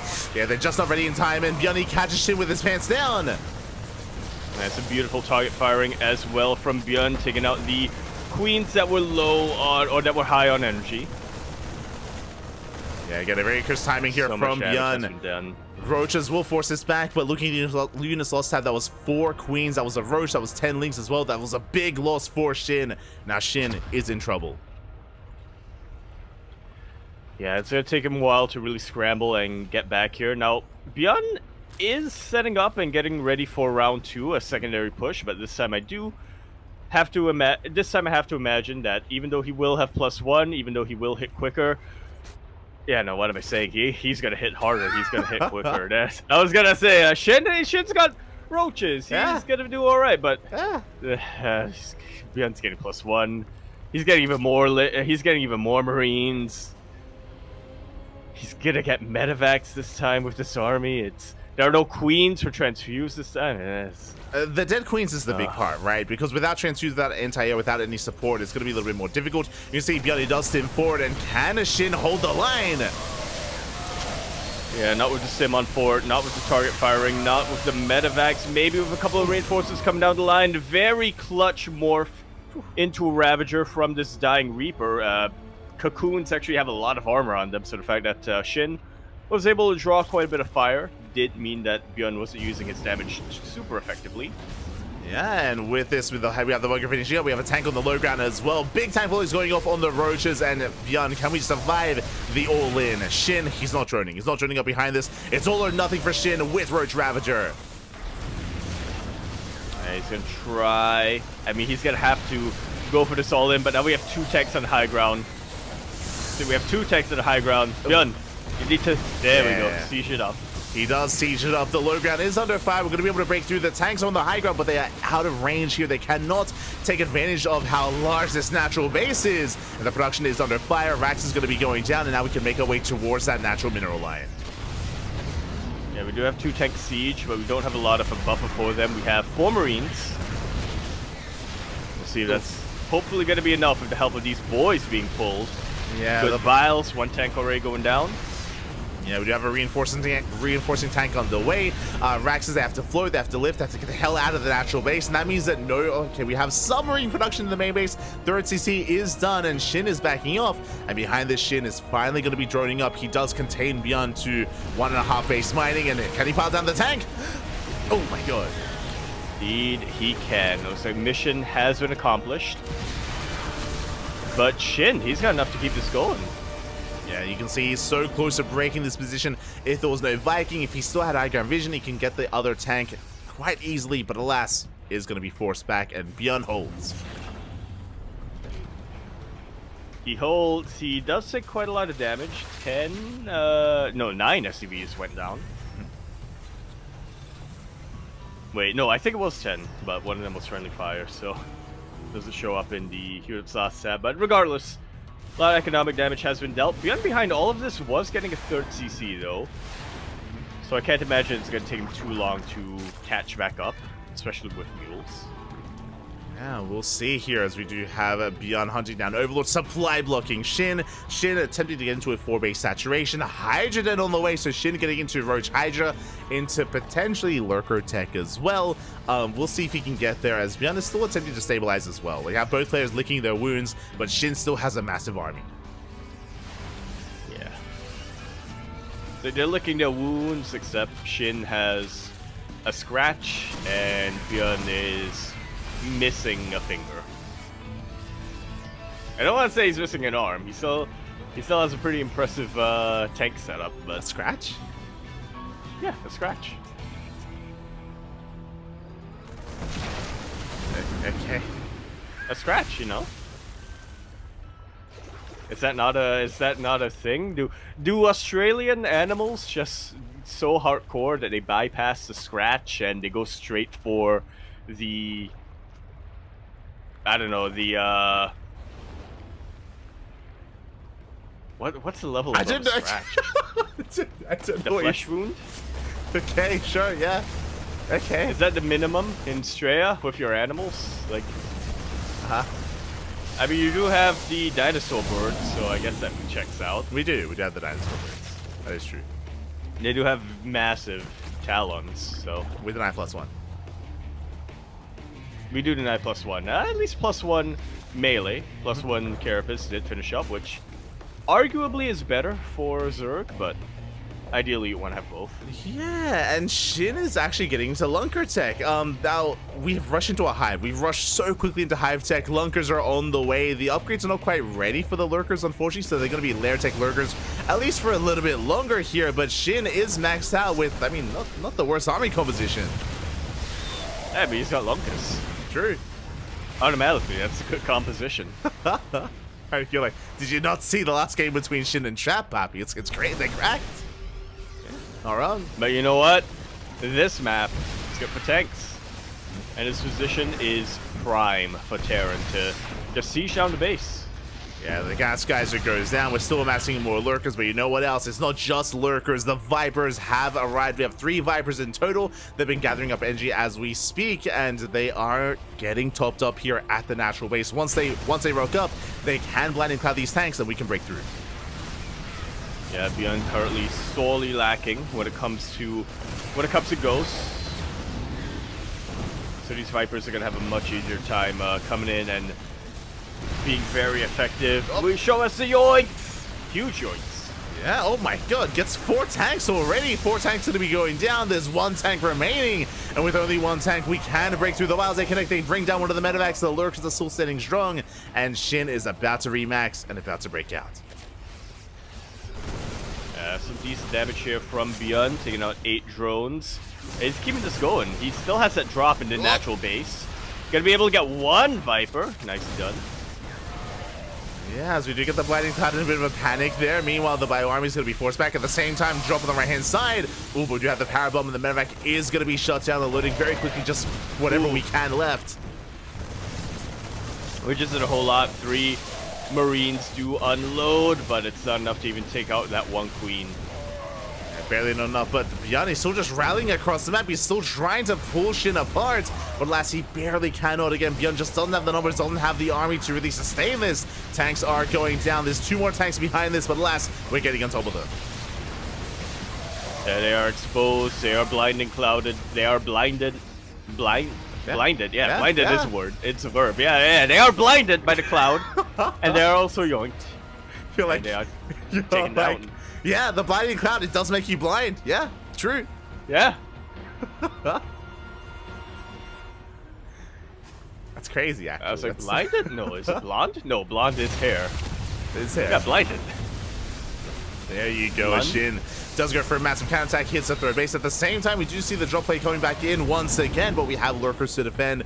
We're trying to keep up. Yun making use of his advanced maneuverability and making use of his flexibility here, getting into the main base, but alas, we're able to keep up when we have an army in position. We even go for the parasitic bombs. Yeah, on both medevacs. You don't even need to split. The medevacs are going to be going down. You can see Yun trading his heart out. He gets 2 lunkers. And Bjorn, once again, of the unit control that we've about come to expect. He's trading about as efficiently as he's trading about as efficiently as I think he can in this scenario, but you can't just beat. You just can't beat the math. Which is on Shin's side. He can try. He can try to beat the math man. He'll make you proud. Well, we'll see. Usually it's the math that beats you. Over the head. Oh no. It's very thick, the book. We've all felt that before. Oh my god, we push up there. 4 lurkers go down in an instant, so already a good trade here for Bjorn. Likewise, he has the concave, he has a high ground as well. We do bleed out half the lurker count, and Shin has to back off. Bjorn is holding on. That was a really rough fight for Shin, and you can see that the supplies are starting to close up a little bit here. Bjorn, he's fighting back. Indeed, he is. Shin hasn't redroned for quite a while, so he's going to be stuck on sub-60 drones. It's not too ideal for a late-game Zerg. Yeah, 2 more lurkers But go on the other down. hand, just trading as best he can. Yeah, he is. 2 more lurkers go down. We can see Bjorn moving out once again for a big counterattack. There is a lurker in position, but he's going for the base. Will be able to take it out. And Shin doesn't really have a bank to begin with. His mining should be a lot better than it is right now. Or it needs to be a lot better than it is right now. Yeah, I mean, Shin, he's on 3 base saturation. He's got a decent base count, but the drone count is lackluster for Shin. He's hyper committed here with a Roach Hydra Lurker, and with a head-on fight, he can definitely take it here to Bjorn. But now we're taking him not just into tanks, into Liberators. Yeah, who needs ghosts? It would be nice to have ghosts. Yeah. And ghosts, they can't get yoinked, but at least you can yoink. At least you can yoink back. Yeah. Metaphorically, anyway. You can't literally yoink with ghosts. Drop in the main, gets a queen, gets the lurker den. Not bad. We're not done. Yeah, that we aren't. And meanwhile, the main army is getting chased back. Bjorn still needs to be careful, even though Shin can't reproduce any more lurkers for a while. There are still 6 lurkers out in the map, so... Yeah, there's still those 6 lurkers. At the same time, we yoink another tank as well with the 9 mining in the center of the map. Bjorn does need another base up and running here, and he just cannot engage. Those 6 lurkers, there's still so many of them, and this bio army cannot engage, not head on. Yeah, it's getting some really nice concaves on top of the main Zerg army, but it's the lunkers that are forming the backbone that just make this impossible to engage with. Bjorn losing SCV after SCV after SCV. Yeah, you spoke about this cliff face, you spoke about this ramp earlier and how it was being abused, and Shin was being abused by it, but now the turns have tabled. The lurkers, the siege units also taking advantage of that center base. We can see we try to catch them, but alas, Shin, he does hold the line, going for a jump on the right hand side, but it's being shut down. GG gets called, and Shin takes game number 1. Whew, GG. What a stressful game number 1 here, and yeah, now I can understand even more why Shin didn't want to have a break after his series against Trap. Just wanted to keep this ball going. He just wanted to keep rolling into an avalanche. There you go. Momentum.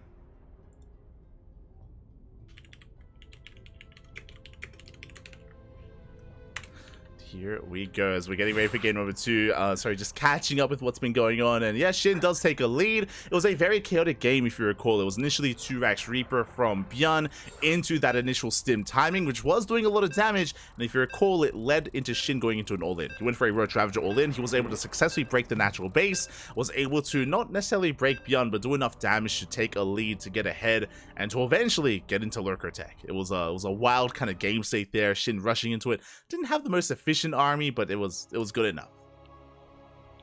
Yeah, it wasn't enough to break Bjorn, but eventually. But it was enough for him to eventually break Bjorn. As we continue our series now, we're going to be loading into game number 2 of our best of 5 grand finals, where we're here in the bottom right hand corner of the map, starting all the way in the bottom right. We, of course, have our red Terran player coming down from the land of Korea. He, of course, is going to be representing his team Shopify Rebellion, along with his pupper, who has been very cruelly been told that he wasn't allowed to sit at the table, question mark, something like that. I don't know. I don't read Korean. I can't read Hangul. We have Bjorn. And spawning in the top left-hand corner, going for a 15-15 opener, we have the South Korean Zerg player, the Blue Zerg, representing Gaimin Gladiators. It is Shin. So once again, looks like Shin is anticipating 2-Rax Reaper, similar to the previous game. This time, though, Bjorn going for the Rax on the high ground. Yeah. I do feel like that double Rax Reaper build is something a bit more map dependent from most players. I mean, it's a really good chance that most pros do like going for it on Crimson Court. Bjorn is a bit more willing to whip it out on other maps, but even still, not quite willing to do it on a map that, like Site Delta, where you're really not getting too much value out of it. Most likely, anyway. Yeah, exactly. I mean, Shin, you know, despite that, I mean, Bjorn is one to do it on every map. Like, yeah, like, I think that's why you added the caveat. It's like, you know, most players, you know, they're map dependent with 2-Rax Reaper. Bjorn does it every map, but not this time. Not this time here. And as a result, Bjorn does come out ahead when it comes to kind of the initial openers, has a slight lead. Shin is going to be delaying his gases as a result.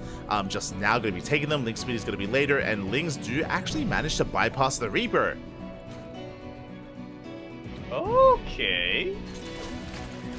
Yeah, not going to be held back. I mean, this will mean that the Reaper has a lot more potential to get a couple of drones, but what's a couple of drones in the early game compared to completely delaying your Terran opponent's natural base? Yeah, the Lings have arrived, and as you mentioned, the CC is going to be delayed. The SCV is going to be going down, and what do we have in the event? We have one Marine on the high ground. The Reaper is racing back home. Can we force a cancel?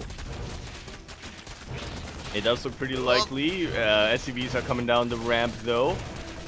Looks like no matter what, Shin is going to get value. He already has a very good delay on this natural base. 4 SCVs go down. Can we get 5? No, we cannot. But 4 SCVs and a delay on the natural. This is Shin's favor, 100%. Ball is in his court. Yeah. Ball is in his court. You got it. Now it's his game to lose. As you can see, the income swing in favor of Shin there. There was a lot of lost mining time as well from Bjorn. So yeah, really shaky start here. Shin able to come out slightly ahead, making use of that earlier pool, making use of those earlier Lings. And now we see Bjorn trying to get a read on what's going on. Does confirm that there is a third base on the way. It's a little bit later than usual, just because of the Ling flood earlier on. But so far, a good start for Shin. Oh yeah, fantastic. I mean, it's not only the income advantage, it's also the fact that there's no way for Bjorn to be on the map for quite a while till he gets these Hellions out, and even then, considering how well Shin has been able to deflect this initial Reaper, it's not going to take him too much to get Queens out, to get maybe Lings out as well, to try to get surround on them. Yeah, and this is a really interesting build out of Bjorn, because he's going for a 3cc 111 before Starport, but there is still no Starport. We're rushing to Sim very fast, actually. So the 3cc before Starport, and pardon me, and we'll never see the starport. Yeah, and It's because of that, 3CC before starport, without a starport. exactly. As we have 2 more Vaxes on the way, getting into double E-base as well. With this fast sim timing, part of me was assuming that maybe it was going to be like a Hellbat push or a Hellbat variation, but there is no armory. We're going into much larger or much stronger upgrades here, getting into double E-bay, and we're going for a bit of a later timing instead. Sim gonna be finishing up, and we should be hanging back to hit with 1-1. Yeah, but again, no starport, so no medevacs yet. Yeah, this does tell us that, again, it's going to be a later timing. We're building up a massive amount of Marines. It's going to be quite committed here once we eventually get into that starport, into that medevac production. So it's going to take a while to really get going on. Again, the reason why it was so odd to see Stim so quickly is because, you know, if you rush into Stim, you can't really make use of it, not with this kind of setup. As you can see here, the army is stuck at home, and Shin is able to freely tech up himself into Roach play once again. Yeah, we do have the Hellions back at home here for Shin, which I feel like could be on the map, could be just trying to get a little bit of control. There we go. See, Bjorn, he listens, he's a good boy. As Lingze tried to dip in, but alas, Bjorn is in position. He does deflect and able to defend nicely, able to expand, get his third base up and running. We're working towards the mid game here, and once Bjorn finally gets into those medevacs, we can be active on the map. From the side of Shin, I'm curious if we're going to be headed towards Hydras again. I'm curious if we cut workers earlier on and go into, you know, a Roach all in. At any moment, Shin can commit. Yeah. He doesn't have to yet, though, so... Oh, Bjorn, calm down. I still dance back and forth, yeah. It's angry. That's really good. Doesn't even scan, doesn't even friendly fire. Just kept those queens in position. Yeah, he got 2 tumors there. Nicely done there out of Bjorn. Meanwhile, this is what I was concerned by. Shin, he's drawn up to 68, just 3-base saturation. And if you look at the production tab, Lings and Roaches. He's massing up Lings and Roaches. 1-1 is on the horizon here for Shin. And it looks like he is going for a big, committed 3-base push as he's banking up back at home.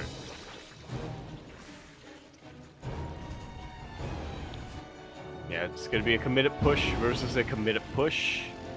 We'll see who comes out ahead here. But okay, before pushing, I mean, he doesn't have tanks yet, so I guess this makes sense. Before pushing, he is just going to drop with his medevacs and try to see if he can find any openings to clear a creep or to get a little bit of drone damage. I mean, he has fast upgrades. He's already got 1-1 for his bio army, and he's going to try to make use of it, but unfortunately he runs into the Roaches. And as you mentioned, I'm concerned here for Bjorn. He does have tanks on the way, but we'll just have the 1 tank in the main. Defending that third base is not going to be easy. No, it will not. I mean, it's going to be in the high ground, I guess.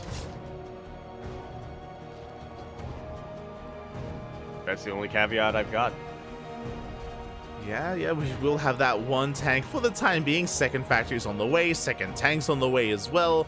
And again, Shin hasn't made a drone in quite some time. He's still just building up more Roach Ravager. He's still getting ready for that push. The rocks are being knocked down, and soon he's going to be setting everything across the map. Alright, I don't think Bjorn has been able to piece this together just yet. He started Roaches earlier, but there isn't that much that he scouted to really indicate an all-in. And here we go, Shin is pushing forward. He's maxed out on 65 workers. He is essentially 3-base all in. There's that 1 tank in the back line, but it's going to be bowed down. Up. Or is it? It is, yeah. It is, but it took a couple of biles, and yeah, that was a lot of extra additional shots. Volleys it was able to put out, and with that, we have a significantly thinned out Roach army. We still have a lot of Marines, we still have a couple of Hellbats, but the final tank falls. And it looks like the rest of the Terran army will with it. Yeah, exactly. The tanks were the backbone of the army. They both have fallen, and now there's 0 tanks. There's potentially 1 more. No, there's not even another tank on the way. The third base is being broken. Now we're pushing into the natural. We're going for the kill. Yeah, we have a lot of Marines, but what are Marines going to do, realistically? Yeah, what can they do? The boys are being pulled. We do dodge the bile, stimming on forward, getting in some of the Roaches, and this is not the worst trade from Bjorn, but he's losing too much in the process. GG gets called, 45 SCVs go down, and Shin takes game number 2. Whew, that was explosive. That was quick, a lot quicker than I was expecting.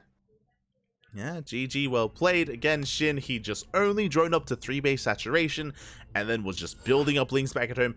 Unfortunately, as you mentioned, Björn did not see it. He did not scout it. Because of Björn's build, he had very few Hellions to work with. He didn't have any Banshees either. He had very limited scouting information. His only scouting was his double medevac drop, but if you remember, he was only threading the 4th base and he wasn't really able to get into the main and see saturation at the bases themselves. Yeah, those queens are really doing a great job of keeping the medevacs in the dead air. There really wasn't anything for him to scout, and yeah, as a result, he ended up falling. Yeah, did end up falling then and there, and now we're jumping into game number 3. I'm hoping for a back and forth. I'm hoping we get a series out of this. I mean, Björn is an amazing player, but clearly he's having a hard time keeping up with the pace of Shin. That's what makes Shin so terrifying, is that he can macro, he can play standard, or he can play like this and just go for the non-stop aggression and all-ins and this just kind of wild play. Yeah, you can never really get comfortable when you're playing against Shin. He will just disrupt your tempo and he will make you rethink your approach to the series, rethink your approach to him as a player, reproach your whole opinions on instant noodles in general. Your life, yeah. Your instant noodle choices. Yeah, take that, Jin Ramen. Haha. As we load now into Oceanborn, keep your Ethernet cables crossed, but we are in the ESL edition, so I'm hoping that I'm a bit more stable now. Here we have it on Oceanborn in the bottom right-hand corner map, starting all the way in the bottom right. We, of course, have our red Terror player coming out from the land of Korea. He is, of course, going to be representing his team Shopify Rebellion. He is a one-man army on most days, but having a little trouble against this opponent. We have Björn. And spawning in the top left-hand corner, we have the South Korean Zerg player, the Blue Zerg, going for, once again, a 15-15 opener. Representing Gaimin Gladiators, it is Shin.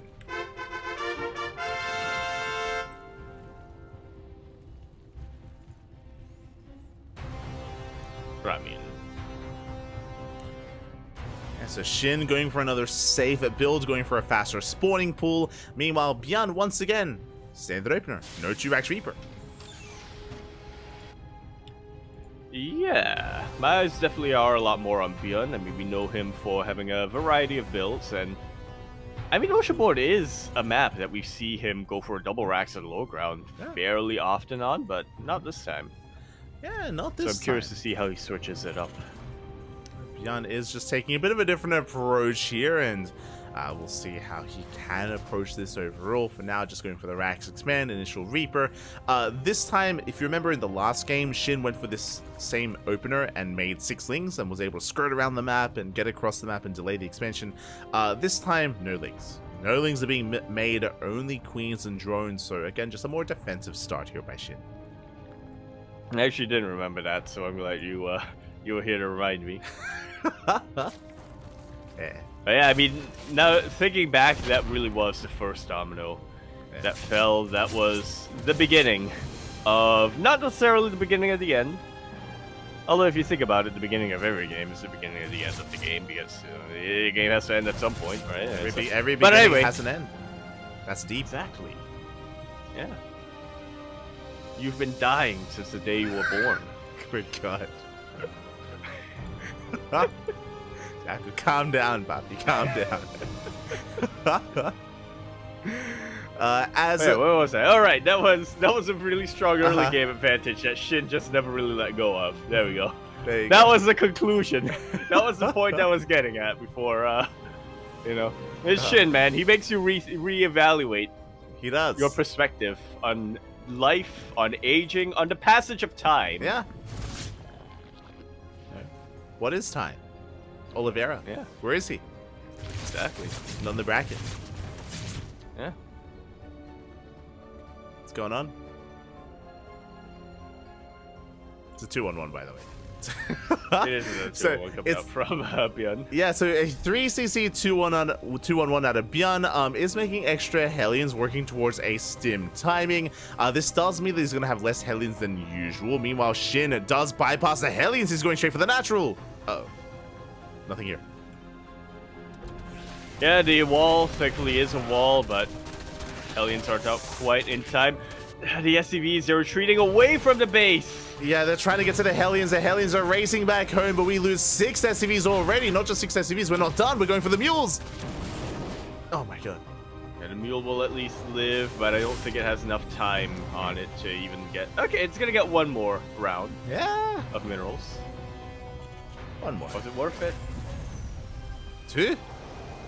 2? No. At least it didn't die holding the minerals. True. Could have been worse. But that is 9 drones going down. A very nice start by Shin, just catching Bjorn with his pants down. And once again, Roach Warren's on the way. Shin is going to be embracing Roach play. How committed. Once again, the game that we play with Shin is counting the drones and keeping an eye on whether or not he even saturates the 4th base. Yeah. I mean, Oceanborn, it's a really, really good map to go for Roach timings. Not necessarily all-ins, but I think considering the start that Shin has had, he might as well go for the all-in and try his luck. He's on match point. He can afford to gamble a little bit. God, I see the chat. I'm a Shopifyer, go Bjorn. I'm a shoplifter, go Shin. Oh god. Is that the fandoms? Is that what the anti-Shopify fans? Yeah, the anti, yeah. We need to start that club, the Shoplifters Association. God. The Shoplifters Union. United. We do not condone shoplifting. That's all. Yeah, we do not condone shoplifting. Uh-huh. As long if you get caught. You're an animal, Pat. You're an animal. Oh my god. As I say, go, you can do anything you want, so long as you don't get caught. As here we go, we do push forward onto creep. The Hellbats have morphed in. So Bjorn going for a 2-on-1, a Hellbat timing instead, but the Roaches are on the way, and Roaches should be able to shut this down, but they're still in production. Yeah, meanwhile, the Hellbats are just going ham on top of all of these Lings. Queens, they're very much low on energy, and they're not quite able to transfuse. The Marines start to stim on forward. We have a couple of Roaches, but they are split up. They are just kind of trickling in to the stimmed Marines. Yeah, exactly. So a very strong timing here by Bjorn, catching Shin just barely off guard. Is not enough to break him, but looking at the new source tab, that was 6 Queens. 6 Queens going down, 7 Roaches, 26 Lings as well. A brutal trade for Shin. Shin survives, but damage was done. Yeah, a little bit reminiscent of Crimson Court, where Bjorn did go for a similar, not quite the same build, but a similar style of just hitting with stim, taking out as many Queens, and shaving off as many Lings as he could. Yeah, he did shave them off, and with that, Bjorn is going to be able to hold on, is going to be able to reinforce, get into the rest, or getting into his 3-base saturation, and we'll see if Shin can keep up. I mean, Shin, he's not droning. No, he is not. He has a 4th, but it's just for larva. Or larvae. Yeah, it's just for larva. As you know what? 3-base saturation, a 3-base all in. Roach Ravager, that's all we have, that's all we're making. And Bjorn, if he's not too careful, the series might just end. Yeah, he needs to really be on. He needs to really be on guard. He really needs to be on top of everything right now, as yeah, once again, a little bit of deja vu, similar to Site Delta. We have this double drop in dead air. Yeah, the double drop is posing a threat now. What's important here? Bjorn, he saw lack of saturation. He saw the 4-base, he saw 0 drones. Bjorn now has the information he needs, and back at home, he's walling up. Bunkers are on the way, deepers on the way. For the first time this series, Bjorn, he now knows what's going on, and he's getting ready. Or does he? He knows. Yeah. Yeah, he knows. Yeah, although I was gonna be like, Shin, he could transition now. He could drone, but he's not droning. Nah, he's building more Roaches, building more Lings. Yeah, exactly. Now, this preparation isn't gonna be enough. The piles are gonna be connecting the first tank. Ooh, does not go down. We did miss one pile. Yeah. Up. So Tech gonna continue to push, send out a couple of volleys. Finally, it goes down alongside a couple of Lings, but this isn't game-ending damage yet. This is bad damage. This is good damage for Shin, bad damage for Byun, but not game-ending yet. Yeah, exactly. The bunkers are done. More tanks are on the way.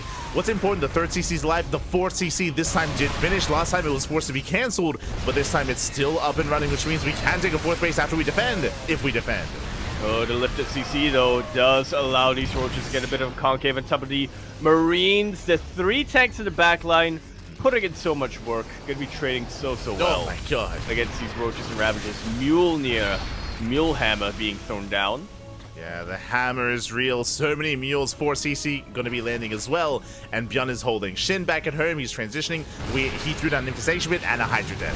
He's going for the tanks once again, though.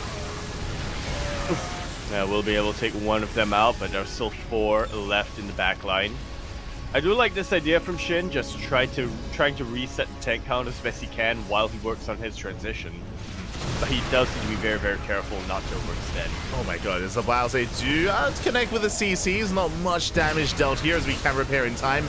Marines poking forward once again. We're going for the 3rd. We get a kill. Oh my god. Can we get the 4th? Can we get the 4th? Okay, not quite. The repair is too quick. But we do get the 3rd at the very least, and that's already some pretty massive damage.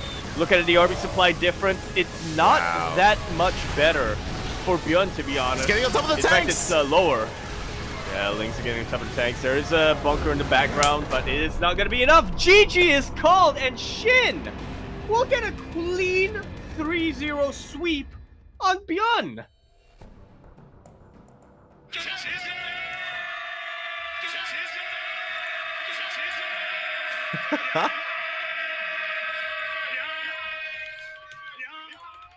GG, what an insane result coming in here. It's not just that Shin won, but the fact that it was a clean sweep.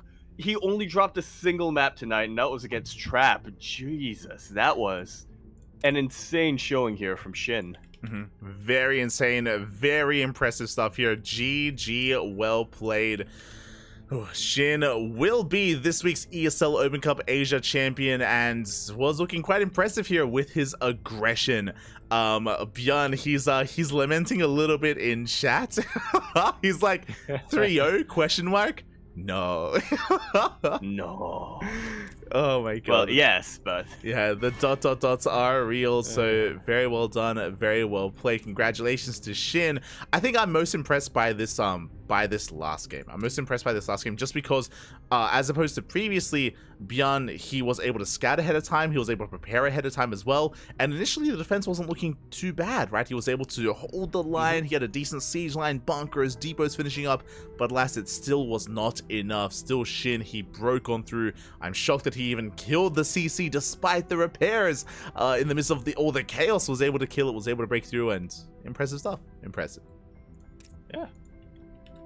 Very nicely done here. I mean, it's like you said, game number 1 and game number 2, it was still a really good showing, especially game number 1 on Crimson Court for Shin to really claw his way back from a really great start from Byun.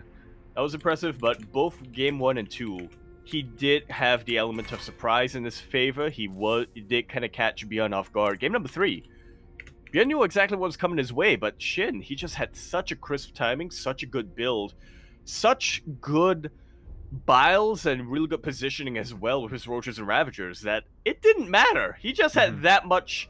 He just had that much Zerg knocking down the Terran front door. Exactly. Shoplifters United, yeah.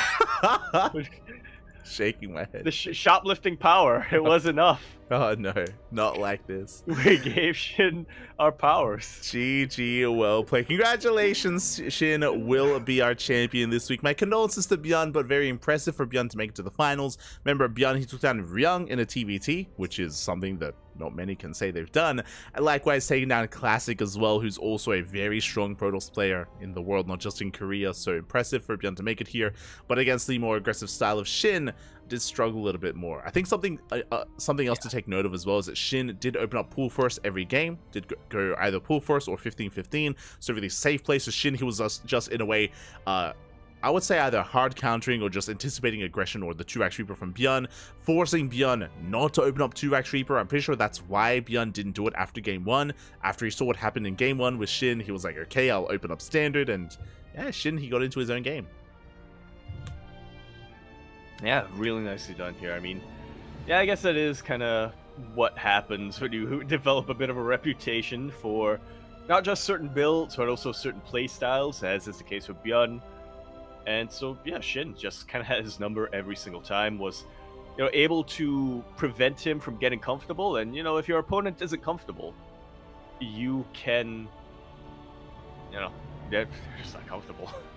They get uncomfortable. You can do a lot. That's crazy. They're not comfortable. They're uncomfortable. Ah. Yeah. Wise words, Yaku. Wise words. Let's go. But yeah, with that, hope you all enjoyed yourselves. Hope you all had a great time. I do apologize for the frame drops that were occurring earlier. And yeah, the quality of the stream, before the semi, so I do apologize. But again, thankfully everything was smooth sailings in the finals and in the semis as well. So if you're out there, if you're maybe experiencing similar issues, I remember talking to Sinistro about this actually. This was like a year ago, where for some reason I was lagging really hard in Korea, and he suggested VPNing. I remember that. This was around the time when a lot of the Europeans were lagging out, if you remember, like a lot, like Wardy and Rotterdam and all those guys, they just couldn't even connect to Korea. And and as a fix, Sinistro was like was suggested using a VPN, and it works.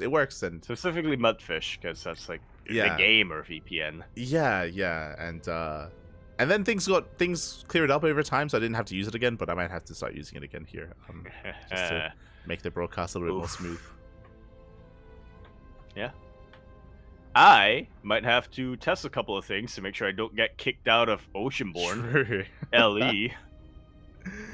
True. We'll have to work on that as well. But regardless, hope you'll enjoy yourselves. As a reminder, ESL Open Cup is, for now, coming to an end. ESL Open Cups are confirmed until the end of August. This is the final scheduled ESL Open Cup, as is the final week of August. Yep, this is the final one. And we don't know what comes next. This isn't necessarily like doom and gloom, but for those who don't know, ESL, they have announced ESL Open Cups until this week. We don't know what is happening next week. We don't know what is happening with the future of the ESL Pro Tour. Yes. And like you said, this isn't doom and gloom. Like, this is the final year. Like, in 2020, when ESL announced that they were going to be taking over the pro scene of StarCraft 2, they did schedule it until 2024. But there isn't, like you said, necessarily doom and gloom. We'll see what happens. Obviously, I think ESL had a plan originally that now they can't actually do because of the whole Esports World Cup becoming a thing. So yeah, we will be a little bit in the dark for a while as to what's going to come forward, but it's not necessarily bad news. Yeah, it's one of those things where we're just gonna have to wait and see, and of course give feedback wherever we can. Basically, from our understanding, and this is again no inside information or anything like that, from our understanding, a lot of it is going to come down to whether ESL can create a deal with EWC, and if they can come to some agreement, then and if EWC wants StarCraft in the next iteration of Esports World Cup, then they can kind of construct a league around it to have the World Finals once again next year at EWC and have the season leading up to it and all that stuff, and have, big events like DreamHack once again for StarCraft 2. That is still not officially announced. We still don't really know what's going on. From my understanding, the viewership for EWC was actually really good. There was some really good viewership for it, and there was a lot of hype around it as well from the StarCraft side of things. So the chances of EWC picking StarCraft up, I think, is quite high. I think it's like a pretty good chance it's gonna happen, but we're still waiting for that to be announced.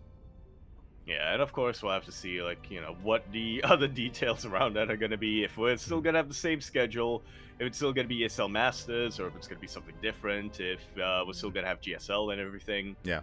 So, yeah, we'll see. If we're even going to have ESL Open Cups, right? Like, it's possible that maybe the season returns and the league returns, but maybe no weeklies, or maybe one weekly, or I'm sure figuring that stuff out.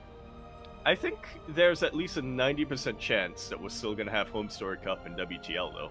Oh yeah. Because those are part of the Pro Tour still. Yeah, true. Yeah, WTL is this weekend as a reminder, and there are rumors that a second WTL is, or another season of WTL is already in the works after this one. So, you know, there's still future World Team Leagues in the works. So don't worry too much about that. Probably, yeah. But yeah. Until then, the schedule for the CranKy Ducklings is going to be a little bit slimmer, just because for now we don't have anything announced for this kind of time slot, I should say. But before that happens, our next broadcast is going to be tomorrow. Next broadcast is going to be ESL Open Cup Americas. That's going to be in like 10-ish hours time, 10, 11 hours. So yeah, if you want some more StarCraft, we'll be live then for ESL Americas. Indeed, we shall. I know I am. Goddamn neighbors doing renovation work around us. I gotta be awake, yeah. Smurge, Poppy, Smurge. Yeah. But yeah, so tomorrow is going to be ESL Americas. What I will say is that we also have things planned here on the CranKy Ducklings. We have our own announcements to make in the coming weeks. So depending what happens, keep an eye out. Keep an eye out for the CranKy Ducklings. We have our own plans likewise, not just all these other events. So keep an eye out on our social medias for those announcements. Follow us on Twitter, Facebook, Instagram, YouTube, and Discord. Announcements will be made there if you're interested in what comes next for the CranKy Ducklings. Spoiler alert, it's Divinity original. It's gonna be weekly Divinity streams. Let's go. It's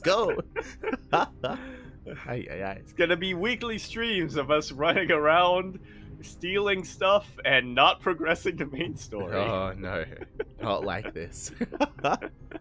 So look forward to it. Otherwise, 50 hours of content doing that. Otherwise, thanks everyone for watching. Thanks everyone for support. Again, ESL Americas is tomorrow, and World Team League is this weekend. So make sure you're a part of that. Otherwise, yeah, thanks for watching. Do you have any words you want to say before we head off for the night? Yeah. It was gonna be the Divinity teaser, but yeah. Okay. Confirmed. Knicks, New York Knicks, we back. Hopefully next season.